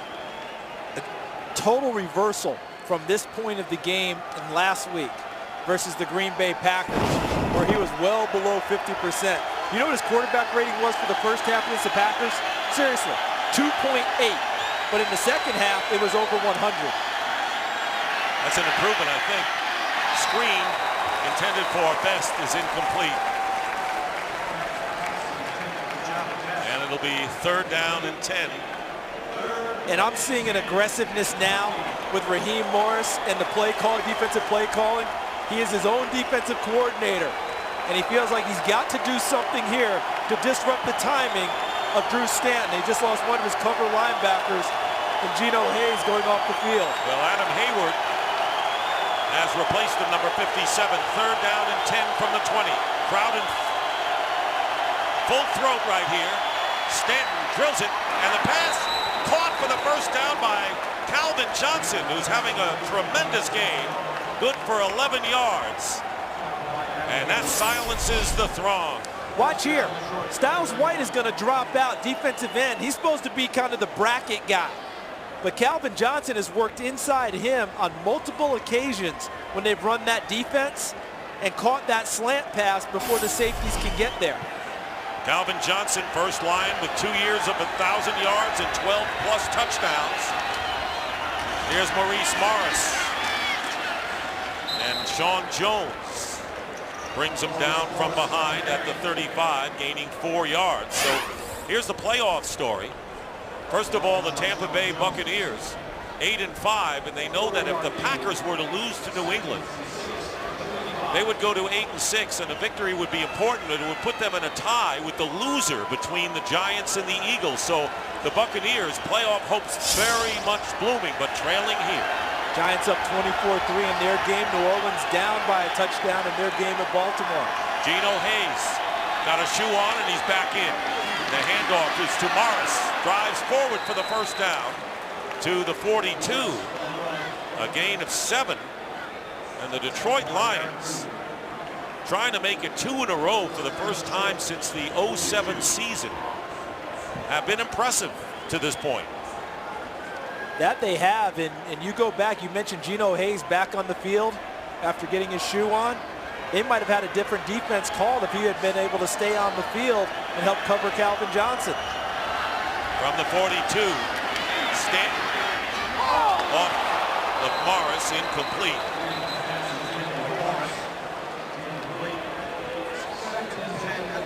So as Jim Schwartz says, I don't talk about the number of consecutive road losses, talk about trying to win. Well, it's been over 1,100 days since the last win. And points per game, the Lions have been outscored by 15. Colts, by the way, have the best road record with 19 wins in that time, and all other teams have at least 6. These guys have 0. I think they're going to bring a little pressure here. 2nd and 10 and Morris. And they do, and Morris picking up a yard and a half, that's all. Barrett Ruud cut his hair. And that really devastated Raheem Morris. Raheem liked him with the long hair. He liked the Samson look, liked how he played. He hoped that the haircut wouldn't take away his strength. And Barrett Ruud said, well, my girlfriend likes it. That's a little more important. He calls it the corporate look. Meanwhile, 3rd and 9. Both Best and Morris flank Drew Stanton in the backfield. And the flag is down. Made him a little jumpy, I think. False start, offense number 78. 5-yard penalty, 3rd down. So Corey Hilliard, once again, the right tackle called for the penalty. And it'll be 5 more yards. Watch how Tampa was milling around up front, okay? And now they're trying to figure out blocking assignments. Who has what? Jump here, jump there. And that got Corey Hilliard with the penalty. I think right now Raheem Morris is going to unleash his inner rage and turn it towards Drew Stanton. He wants to go get him on this play, I believe. Lions 3 for 3 on third down conversions here in the third quarter. They need 14. And Stanton takes off. And Stanton gets tripped up. He'll be shy by about 5 yards thanks to Barrett Ruud's play. They get 9 yards out of it, but at least it gives the punter some room. Not the worst thing at this point. No, not at all for the Lions playing low field position. And Dakota Watson, number 56, if he doesn't come up and make Stanton stop his feet and change direction, Ruud doesn't get there in order to stop him for short of a first down. Michael Spurlock now goes back deep. Nick Harris will kick.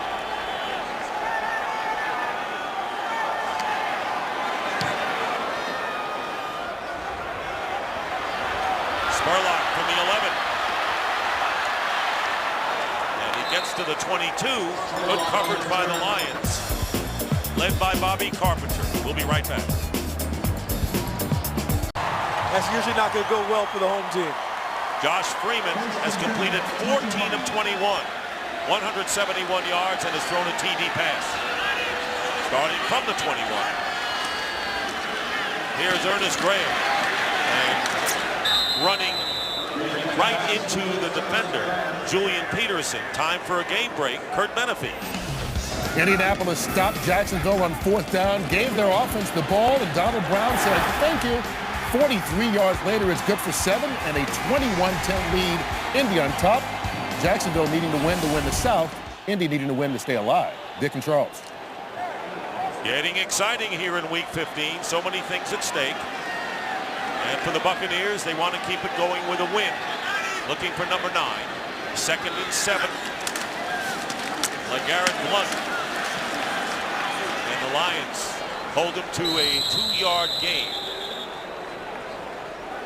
DeAndre Levy, the linebacker on the play. Blount now with 74 yards carrying.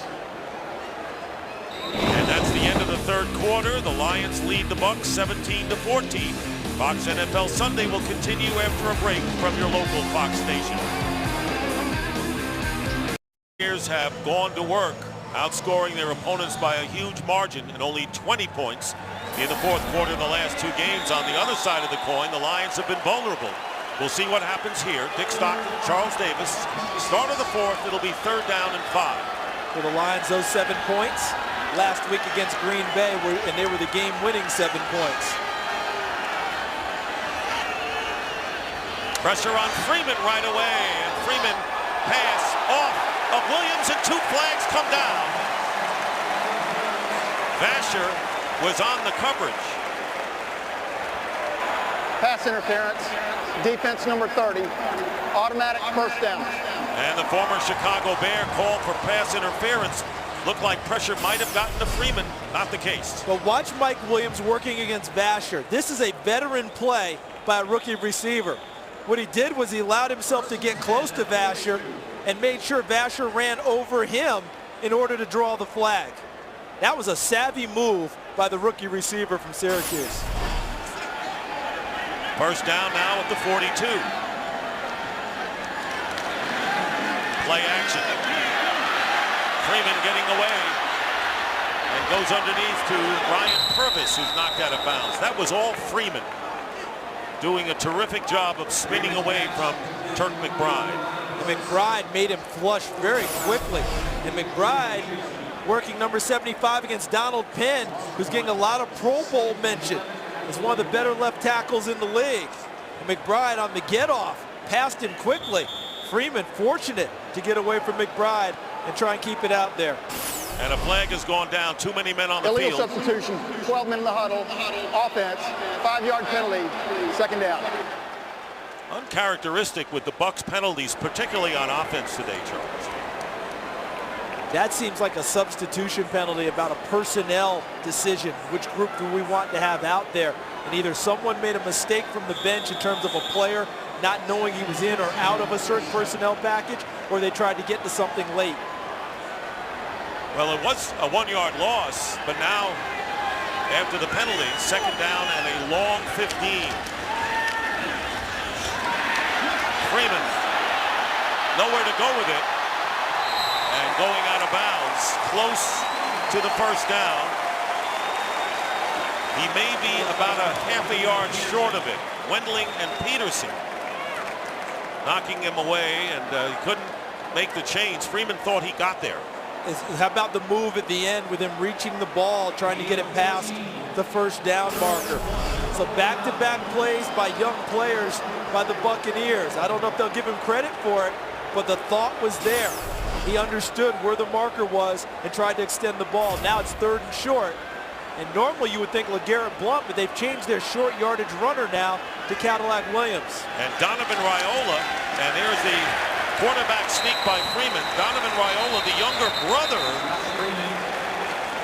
of the starting center, Dominic Raiola, was lined up as a tight end. Power formation. There is Donovan, who worshipped his older brother, who has been a fixture as a center in this league for many years. Well, if you're going to watch a guy play with passion, you watch Dominic Raiola play. Donovan able to watch that in his growing up years and try and emulate him, following him at the University of Wisconsin. First down on the 46 of Detroit. Another play-action play, and running right in to the defender, Lawrence Jackson. And a huge loss of 16 yards, knocking the Buccaneers back to their own 40. And they totally disregarded. Watch the top of your screen. 94 Jackson working on 70 Penn. And that was another escape hatch move by Josh Freeman. He's done it a few times today. Lawrence Jackson understood that and played for it, and got him on the ground for the sack. That is the 3rd sack of the game for the Lions. They have 11 in their last 3 games. Came in 4th in the league, and showing why. Second down at 24. Here's Williams on the quick play. Great move by Mike Williams, and Mike Williams will get the first down. C.C. Brown knocked him out of bounds. Maybe good for 26 yards. But what a move by Mike Williams to get the free down the sideline.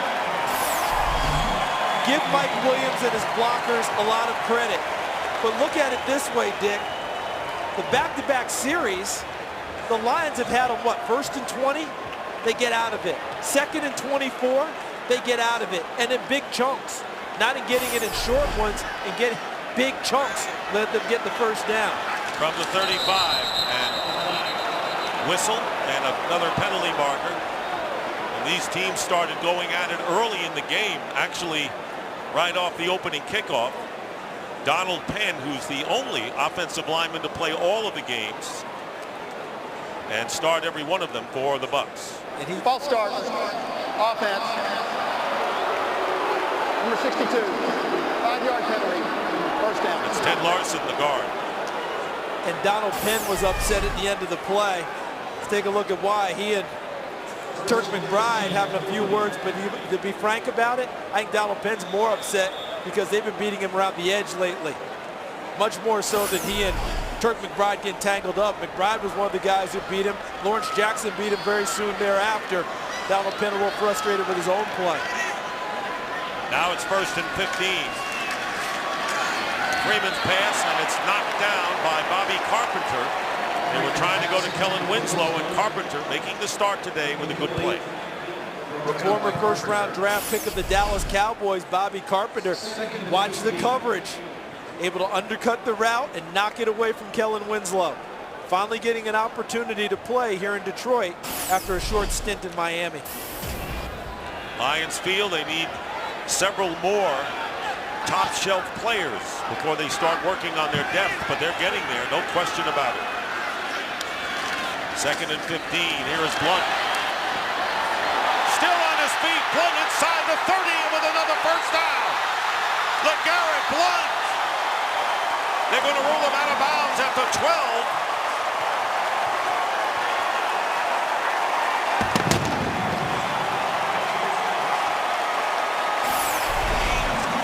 And look at Blount. shaking off C.C. Brown, number 39. A missed tackle behind him before he's finally forced out of bounds. This is a 250-pound back who's imitating a kangaroo with power. He's certainly not a duck like he was at Oregon. 27 yards. And LeGarrette Blount, with his third 100-yard rushing game, now has 101. First down at the 12, and here is the fade to Williams. Ball knocked away. No flag there, and it was Chris Houston, the cornerback. Losing his shoe is Williams. Crowd looking for the foul. It's the fade route, and look at Williams trying to wrap around Chris Houston, who does a nice job of getting his head turned around, locating the football, and knocking it away. But you go back, you talk about LeGarrette Blount, Dick, and you talk about him being a duck as that ball gets knocked away again by Houston. That's a nice play by the corner. Remember, even with his 250-pound build, if you play in a spread offense, you're running a lot of sideways runs. You have to be nimble to be a back in that offense. Cadillac Williams is in there, and the pass to Aurelius Ben, and a flag goes down as Ben out of bounds, close to another first down, and it's going to be a personal foul.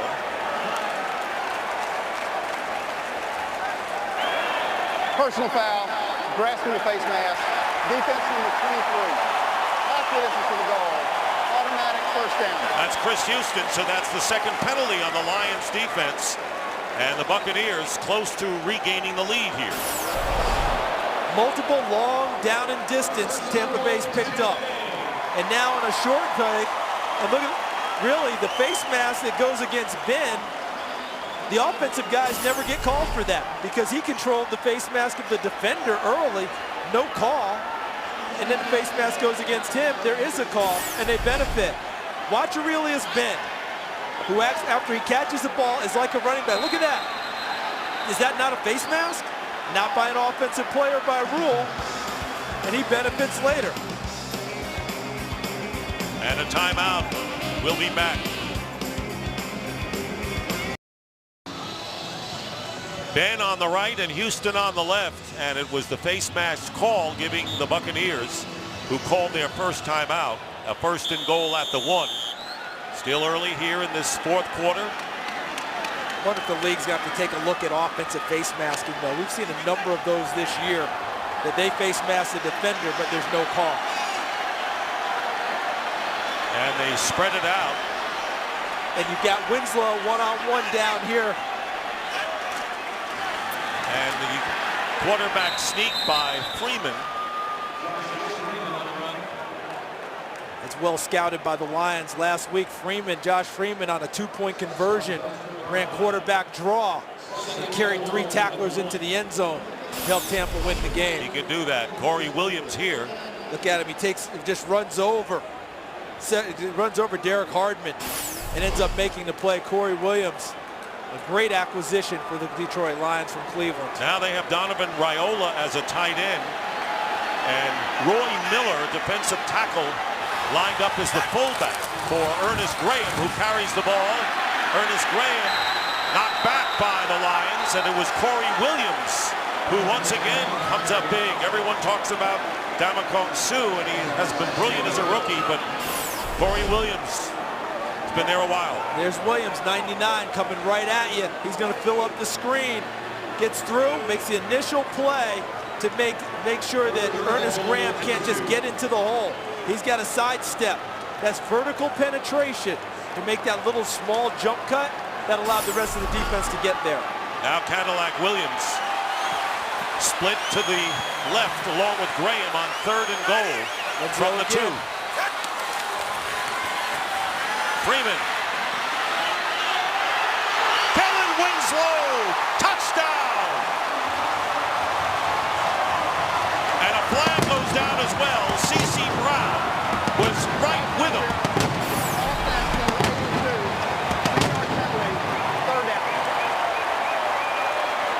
There's Winslow. That was like a bench press in the weight room. He gets a good grasp of C.C. Brown and pushes him off of him and goes and makes a terrific catch. Does not count. Those points don't go on the board. And now Tampa has to consider kicking the field goal, has to come back now and try it again. And you know, it's interesting because that wasn't a bad play. You're a decoy there. They don't think the ball may be coming your way, and all of a sudden you grab it. Didn't work out that way. I was rather surprised it wasn't just coming to him with the matchup. Because of Kellen Winslow working against a smaller safety, I thought they would go to it automatically. And the crowd very displeased with that call. Yeah, both of them were fighting, but Kellen Winslow had both hands inside and essentially bench press C.C. Brown off of him. Third down from the 12. And here is a fade into the end zone to Williams. And it is knocked down that time by Nathan Vasher. And now Williams claiming he was held. What furious play. And end zone passes here. And now it is fourth down. Watch Nathan Vasher, number 30. He gives up nothing on this play. Bodies him off. They're both hand fighting inside. He uses his body to not allow Mike Williams to get in front of him and catch the football. I thought that was an excellent play by Nathan Vasher. Actually, Williams had a hand on Vasher. They could have called it on him. So now a 30-yard attempt by Connor Barth to try to tie the game. And the kick is good, and we're tied. But the Buccaneers were on the 1-yard line and couldn't get it over. There's Kellen Winslow being physical. That one doesn't count. They try to get on the other side. Mike Williams gets it knocked away, but they settle for the tying field goal. Tied at 17, and now the kickoff. And if I were the Buccaneers, I wouldn't short kick it again. I'd take my chances kicking it deep. They gave up field position last time, led to a touchdown for Detroit.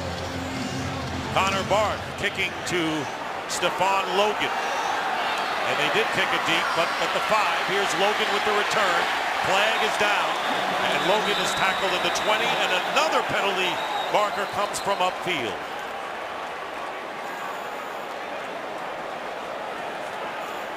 So the Buccaneers had first and goal at the 1 and couldn't get the touchdown. There are 2 fouls during the return.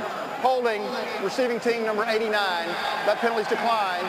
Holding receiving team number 75. 10-yard penalty. First down.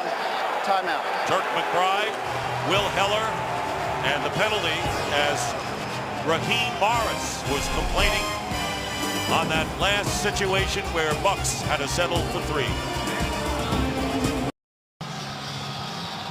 The Detroit Lions at 3-10, giving the Tampa Bay Bucs at 8-5 all they can handle here, and 8:46 remaining in the 4th. The Lions starting from the 10. Rondé Barber shadowing Calvin Johnson. Handoff to Maurice Morris, and Morris may have a first down. Had to get just beyond the 20-yard line. Corey Lynch on the tackle, and it is a Lion first down. And in a situation like this, Dick, things get a little tense, right? You get a little edgy. Scott Linehan keeping his cool. That situation, oh boy, they just tied the game. We got to get the ball out. We got to do. No, they ran the ball, try and keep this team settled. They had the drive that won the game last week against Green Bay. They'll try to draw on that. First down at the 20. And here's Morris again, turning the corner. Morris with a first down. So 2 running first downs by Morris. He gets 14 on this play. So the Lions trying to get in position for what would be a landmark victory if they could beat Tampa Bay on the road today, ending their 26-game road losing streak, win 2 in a row for the first time since '07, and continue their march with their 3rd-string quarterback, Drew Stanton. And Tampa Bay needing a win desperately to stay alive for the playoffs. And you're right, Rondé Barber is shadowing Calvin Johnson now. He's asked for that assignment. Job at best. And it's Geno Hayes who comes in a loss on the play of about 2. And for a game break, let's go to Kurt Menefee in L.A. Giants wideout Mario Manningham has 2 touchdown receptions, but his fumble on his own 25-yard line set up Philly's only touchdown of the game so far. Michael Vick 8 yards to Jeremy Maclin. It's still a 2-touchdown Giants lead as they start the 4th quarter. Dick and Charles. And in the NFC East, this will break the tie for first place if the Giants hold their lead. Second down and 12. Make it 13. Play action. Stanton's pass incomplete. Burleson was the intended receiver.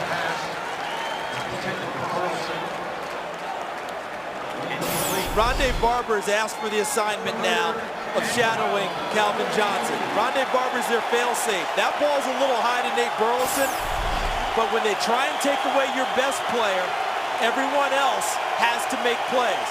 Nate Burleson needed to come down with that pass.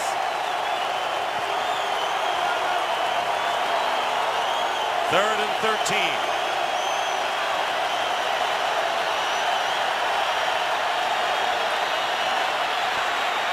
Stanton looking for help.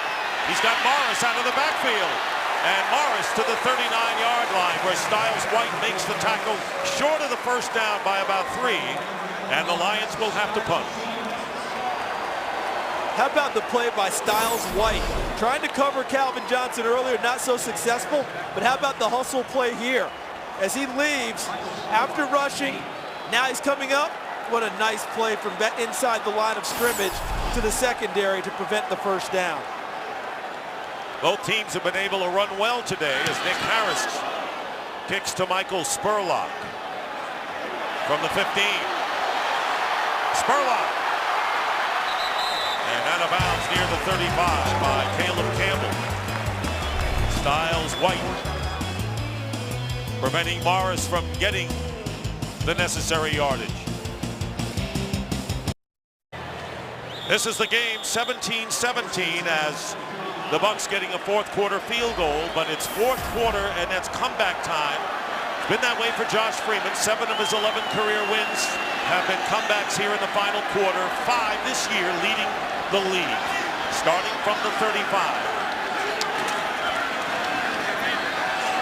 Freeman is going deep to Ben and overthrows him with Houston on the coverage.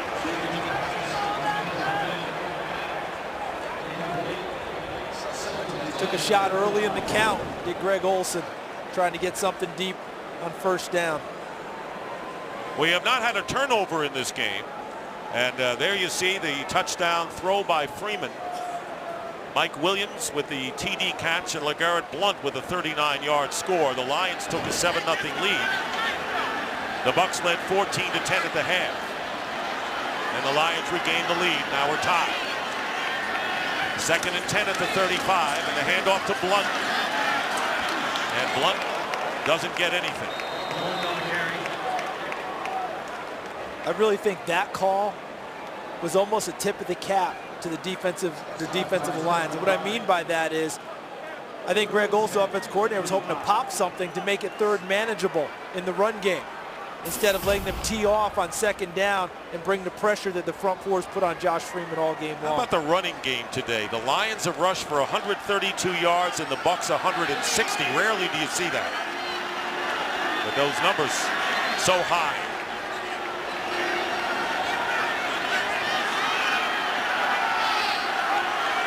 Third down and 10.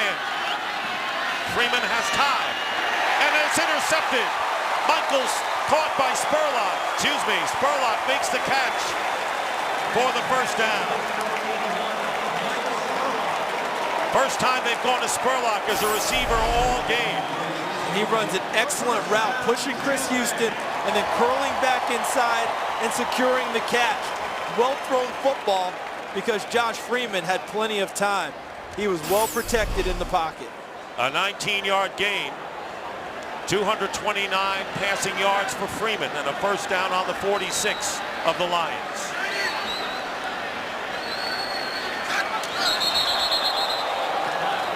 And a false start call. False start, offense number 65. 5-yard penalty, first down. Jeremy Trueblood, who went in for the injured James Lee at right tackle. So once again, offensive penalties haunting the Bucs here. And remember, Trueblood has not played in a few weeks after having 67 consecutive starts. So he's knocking out a little bit of rust. And last year, who led the league in false starts? Jeremy Trueblood. On their own 49, the Bucs have now first down 15. Quick pass, and it's caught by Kellen Winslow, and Winslow gets to the 41-yard line, 5 shy of a first down. And a game break from Kurt Menefee. Kurt. A good one going on between Baltimore and New Orleans, and a great catch along the sideline. Ball is tipped into the hands of Lance Moore. They review it. It is a touchdown. Ties the game at 24 apiece. Dick and Charles. What a comeback by the Saints there. We thought that would be a classic game today, Dick. Definitely living up to that. Second down and 6 on the 42 of Detroit. Freeman being chased by Sue. Lost it. Williams catches it. And out of bounds and a first down at the 29. Good play all the way around. 13 yards. And the Bucs in business here in a tie game. One of the phrases that's in vogue in the NFL right now, a quarterback throwing a receiver open, meaning he puts it in a spot that forces the receiver to go to an open area to get it. That's what Josh Freeman did on this pass. He threw it to a spot and said, Mike Williams, go get it. I've got you covered. First down, Tampa Bay. Great touch by Freeman. And a first down on the 29. Here's LeGarrette Blount. And Blount getting to the 22. Levy and Jackson on the play, getting 6 yards and in field goal range here. Gain of 6 for Connor Barth. And the clock continues to run with 3 minutes remaining in the fourth. Lions have all 3 timeouts remaining, and the Bucs have 2. And Barth well within field goal range, as you saw there, his career long 54. Sammy Hill has replaced Sue at defensive tackle on 2nd and 4. Here's Blount. And Blount, second effort. Let's see if his knee was down. Close to the first down. And we're within a half a minute of the 2-minute warning. And Dick, LeGarrette Blount, one of the knocks on him hasn't been a great short yardage runner. He's starting to get the knack that you don't have to worry about side to side. Catch it, see a crease, go right into it, and use all that 250 pounds, and that's exactly what he did. Please set the game clock to 2 minutes, 19 seconds. 2 minutes, 19 So 7 seconds. more seconds will be put on the game clock, and they're going to measure to see whether Blount did get the first down. Remember, that yellow line is unofficial, and they are short. Actually, it's pretty accurate, and they're short by less than a yard. Now remember, in another short yardage situations today, Tampa has used Josh Freeman as their short yardage guy with quarterback sneaks. Clock has started now. They may let it go ahead and run on down to the 2-minute warning unless Detroit calls timeout. And they are not going to run the play. They're going to let the third quarter or the fourth quarter come down to the 2-minute warning here. Score is tied. The Bucs are in field goal range. Can they pull it off? We'll be right back. Playoff picture. If the Bucs win, they go to 9-5 and will tie the loser of the Giants-Eagles, and it looks to be the Eagles, and the Packers play tonight against New England. This is the playoff battle that the Bucs have, and they have a 3rd down and 1 from the 20. Donovan Raiola lining up as an eligible tight end. 2 minutes to go in regulation. And Detroit has 5 defensive linemen in short yardage. And jumping was Corey Williams. And if it's against Detroit, it'll be a first down. Encroachment, defense number 99. 5-yard penalty, first down. We don't know whether the Lions would have stopped him, but this is a huge penalty. And was this inflection? Was this Josh Freeman drawing him? Let's see the hard count right there to draw Corey Williams, who picked up 2 offside penalties on Thanksgiving Day against New England in their loss and a hard-fought loss to the Patriots. So now that negates the 5 defensive linemen strategy on short yardage. But Tampa Bay worked on that this weekend, a little more live contact because of the reshuffled offensive line. They hadn't done that since training camp. But it was the veteran who encroached. First down, and here's Carnell Williams. And the Lions don't give him much And First, Levy makes the stop, and the Detroit Lions call their first timeout. Each team has 2 left.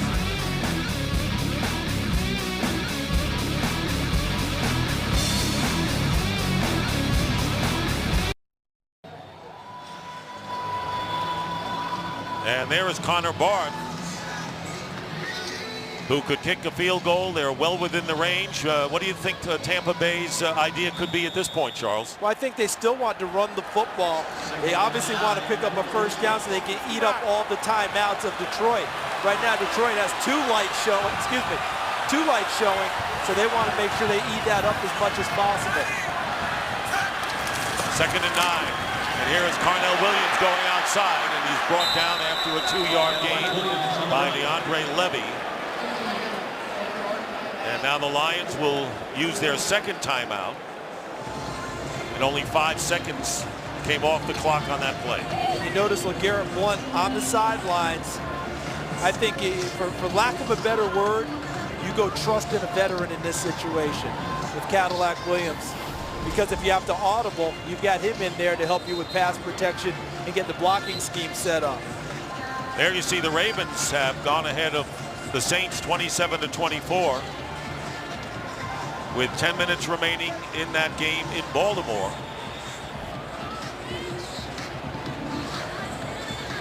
Now here at 3rd and 7, here's your classic dilemma, because if you don't get it, there's still plenty of time because Detroit can use their last timeout before you kick the field goal. Do you do some type of a bootleg and trust Josh Freeman with the ball in his hands with a run-pass option? 3rd down and 7. So will Josh Freeman lead yet another Tampa Bay comeback? Lions have only 1 timeout left. Ernest Graham lining up behind Freeman.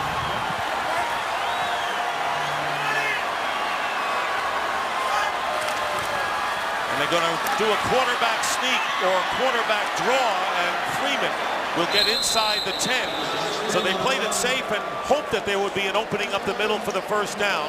They get 4 yards, and now the Lions quickly call their 3rd and final timeout. That was the play they ran against Washington for the 2-point conversion that Josh Freeman carried in last week.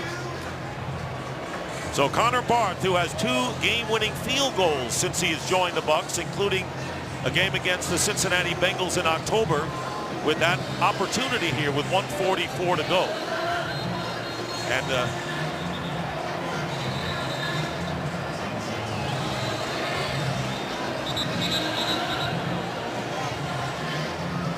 ball is on the 8.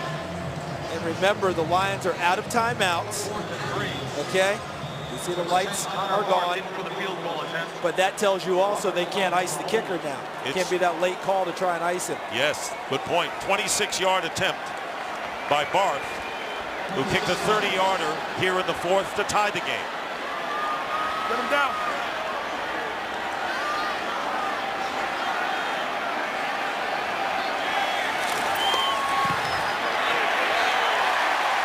Connor Barth has put Tampa Bay in front 20-17 with a 26-yard field goal, and now it's on the shoulders of Drew Stanton and the Lions offense with no timeouts remaining.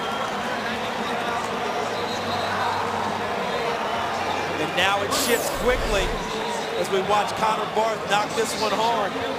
Rich Bisaccia, the special teams coach, assistant head coach, has got to have his guys ready to cover. And there's the reaction. Pete Mangarian in the foreground there, the offensive line coach, who's done such a tremendous job with 7 different offensive line combos this year. And then Josh Freeman in the background. There's Rich Bisaccia, the special teams coach. Don't kick it short. He doesn't ask for my advice. I'm giving it to him. Don't kick it short.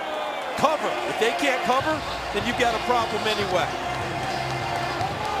And if you're Detroit, you know Megatron is going to be involved. Calvin Johnson on their last drive. One of the best returners in the game, Stephon Logan. The AT&T post-game show coming up next. 2nd in the league in kickoff returns.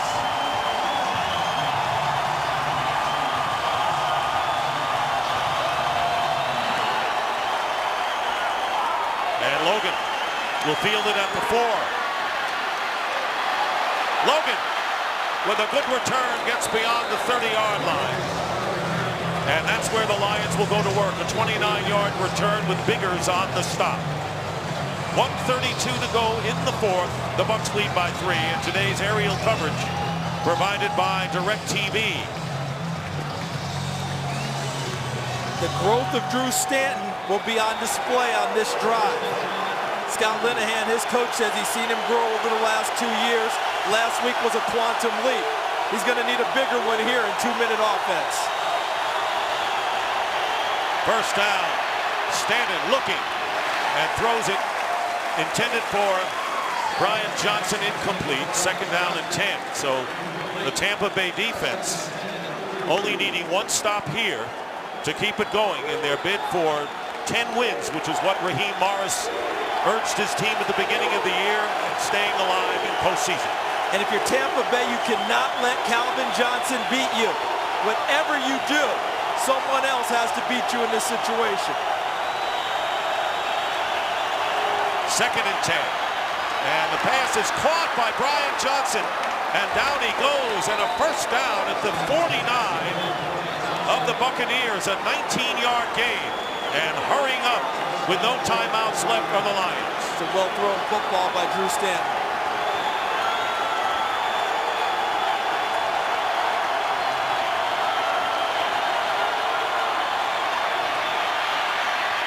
Caught by Calvin Johnson with Biggers all over him, and they've got to run out, could not get out of bounds. And the clock continues to run. Linehan checking the clock. Remember, the Lions have no timeouts. All they need is a field goal to tie, though. Second down and 6. Stanton again, and his pass, and it's caught by Calvin Johnson. Big catch by Johnson at the 23. If you're going to leave him in any type of one-on-one, I throw it to him and take my chances no matter what. And that seems to be what Scott Linehan has told Drew Stanton. Anytime you see him singled up, you get it out to number 81 and let him make plays. And right now, they appear to be in field goal range. But remember, Jason Hanson, their all-pro kicker, is not playing. It now falls to the hands of Dave Rayner. First down at the 22 after the 23-yard pass play. Quickly, the Lions have come down the field. And this pass in the air and deflected away as Myron Lewis, the rookie nickelback, battling Brian Johnson, incomplete. And it stops the clock with 28 seconds left. The throw to the outside to Bryant Johnson, and driving on the football was Myron Lewis to break it up. Right now, Scott Linehan, the offensive coordinator, is in that classic, like a baseball manager going to his pitcher. I don't want you to give him anything too good to hit, but I don't want you to walk him either. In other words, we want to score a touchdown, but don't give up a big play interception too. Right now it would be about a 40-yard field goal on second and 10. Here's Stanton going into the end zone. And incomplete. Brian Johnson stumbled, and he was covered once again by Myron Lewis. Might have turned the wrong way on this play. Watch him to the outside as he gets past Myron Lewis. And the ball's thrown the inside. He just couldn't catch up to it. Just that little jostling with Myron Lewis didn't allow him to get to the football. Stanton wondering if there was an interference on the play. So now it's third and 10.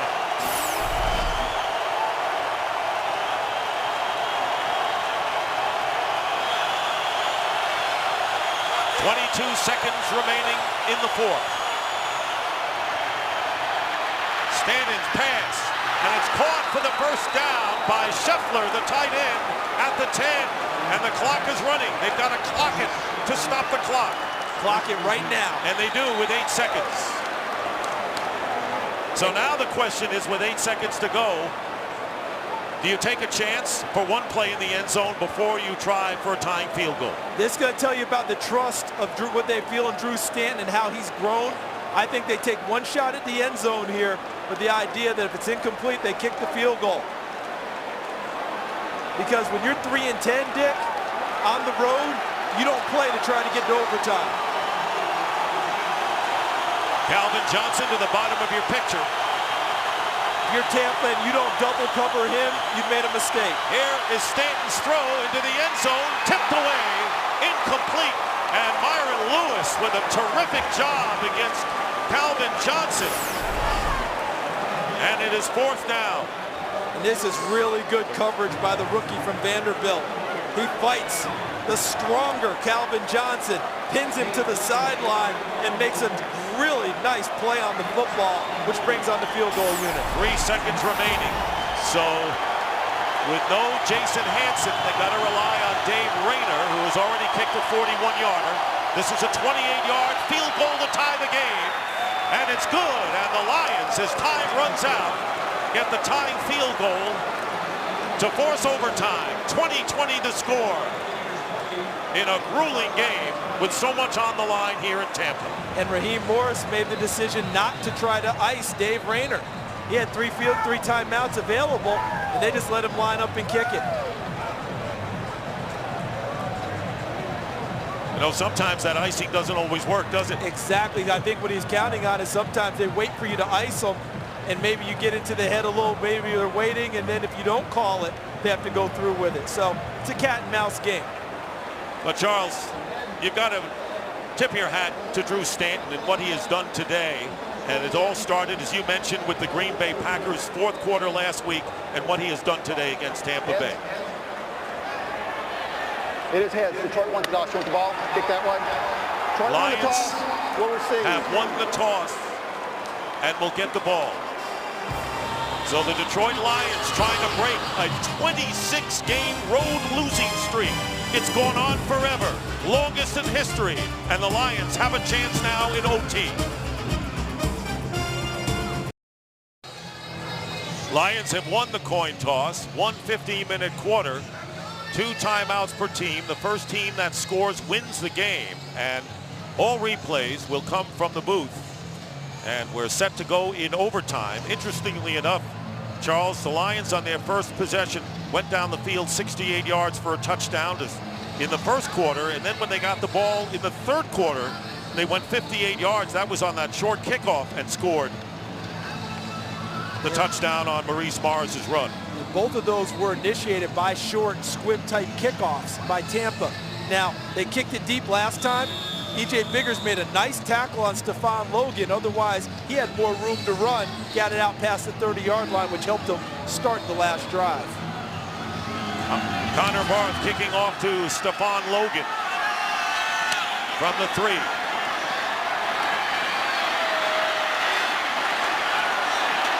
And Aurelius Ben finally got a chance at him at the 22, and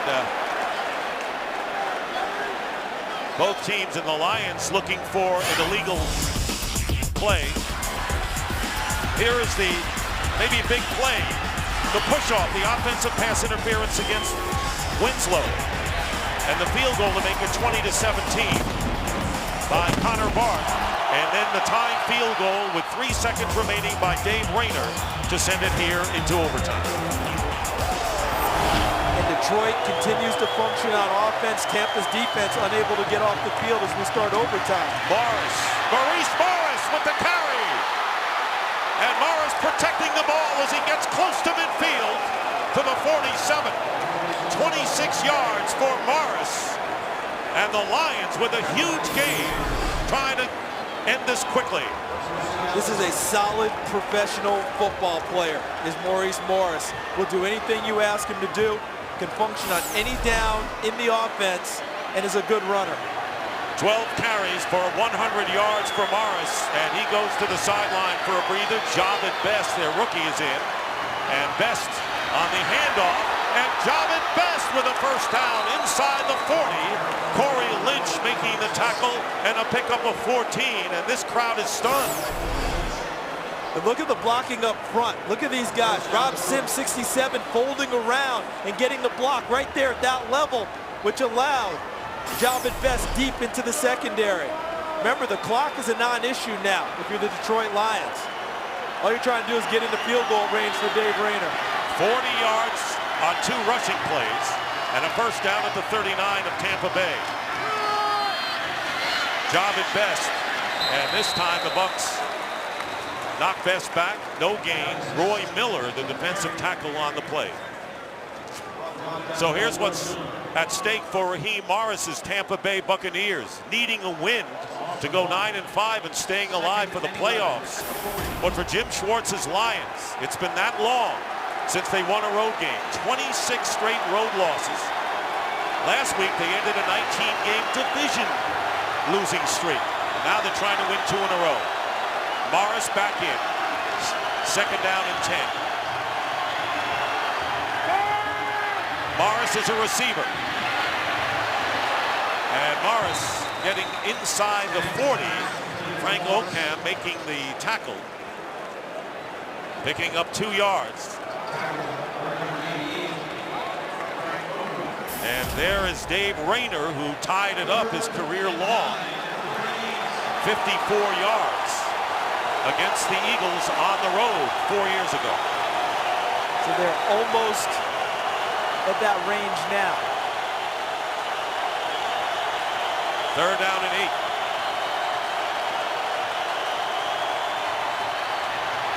Stanton. And the pass is through. The catch by Calvin Johnson. He kept both feet in bounds before he fell out. Look at that route. Sends Elbert Mack flying by. Great agility and gets both feet down on the sideline. And a timeout. Charge timeout. Has been called by Tampa Bay. 30-second timeout. Buccaneers call a timeout. Each team gets 2 in overtime, and Calvin Johnson with 10 catches for 152 yards. And that timeout was called so there's more time for the booth review. It wasn't necessarily to get his defense set or any worries about personnel. It's, hey, that's his way of saying, take a good hard look at this, guys. Did he get both feet down? Because everything in overtime is a booth review. Look at the agility. I see one down. I see the other coming down. Did they both stay in before he got to the white?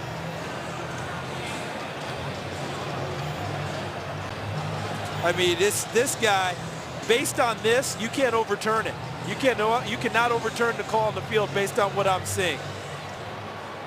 I mean, there's just no way you can go back and say that's not a catch based on what we've seen. And Mike Pereira, the former head of officials, says that was a catch.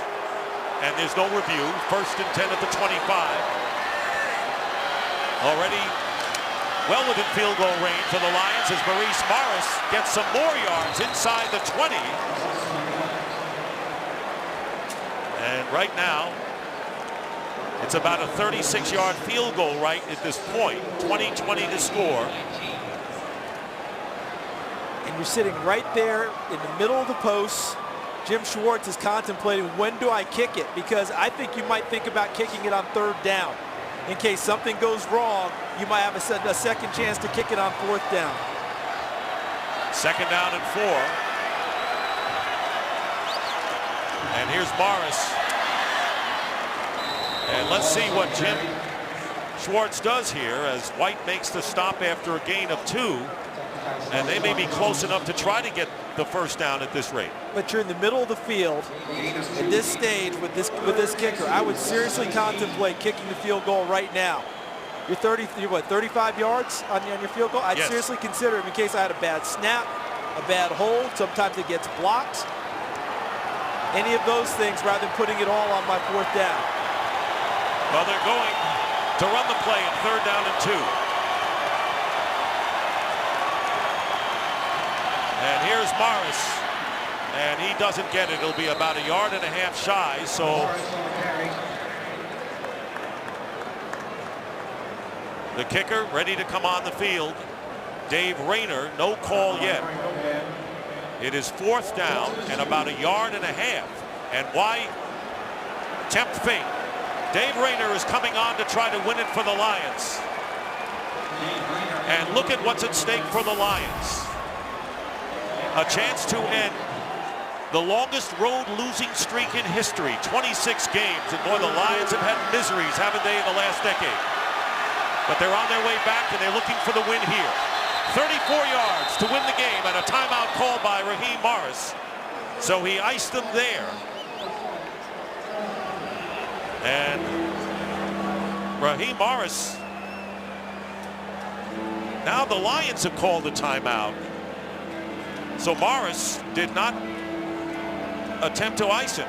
But what happened was the clock was ticking down on the Lions, and the Lions were worried about the clock running out before they got the field goal kickoff, and Jim Schwartz is wondering why was the clock moving. He thought he was in good shape on that one. They both called timeout at the same time. Right here, timeout. They both called a timeout. Well, simultaneous catch goes to the offense. Simultaneous timeout. This case went charge against the offense again to win the game. Do you ice him again right here if you're Raheem Morris? He's right there next to the official. And the kick is up and it's good.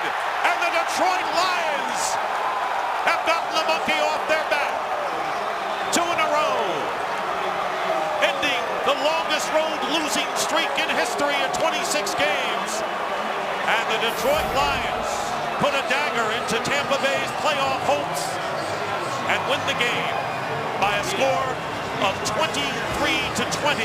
And the Lions winning their first win away from home since they beat the Bears on the road in October of '07. This is the winning kick after Rayner tied it as time ran out. He wins it in overtime, and we'll be back here in Tampa in just a moment.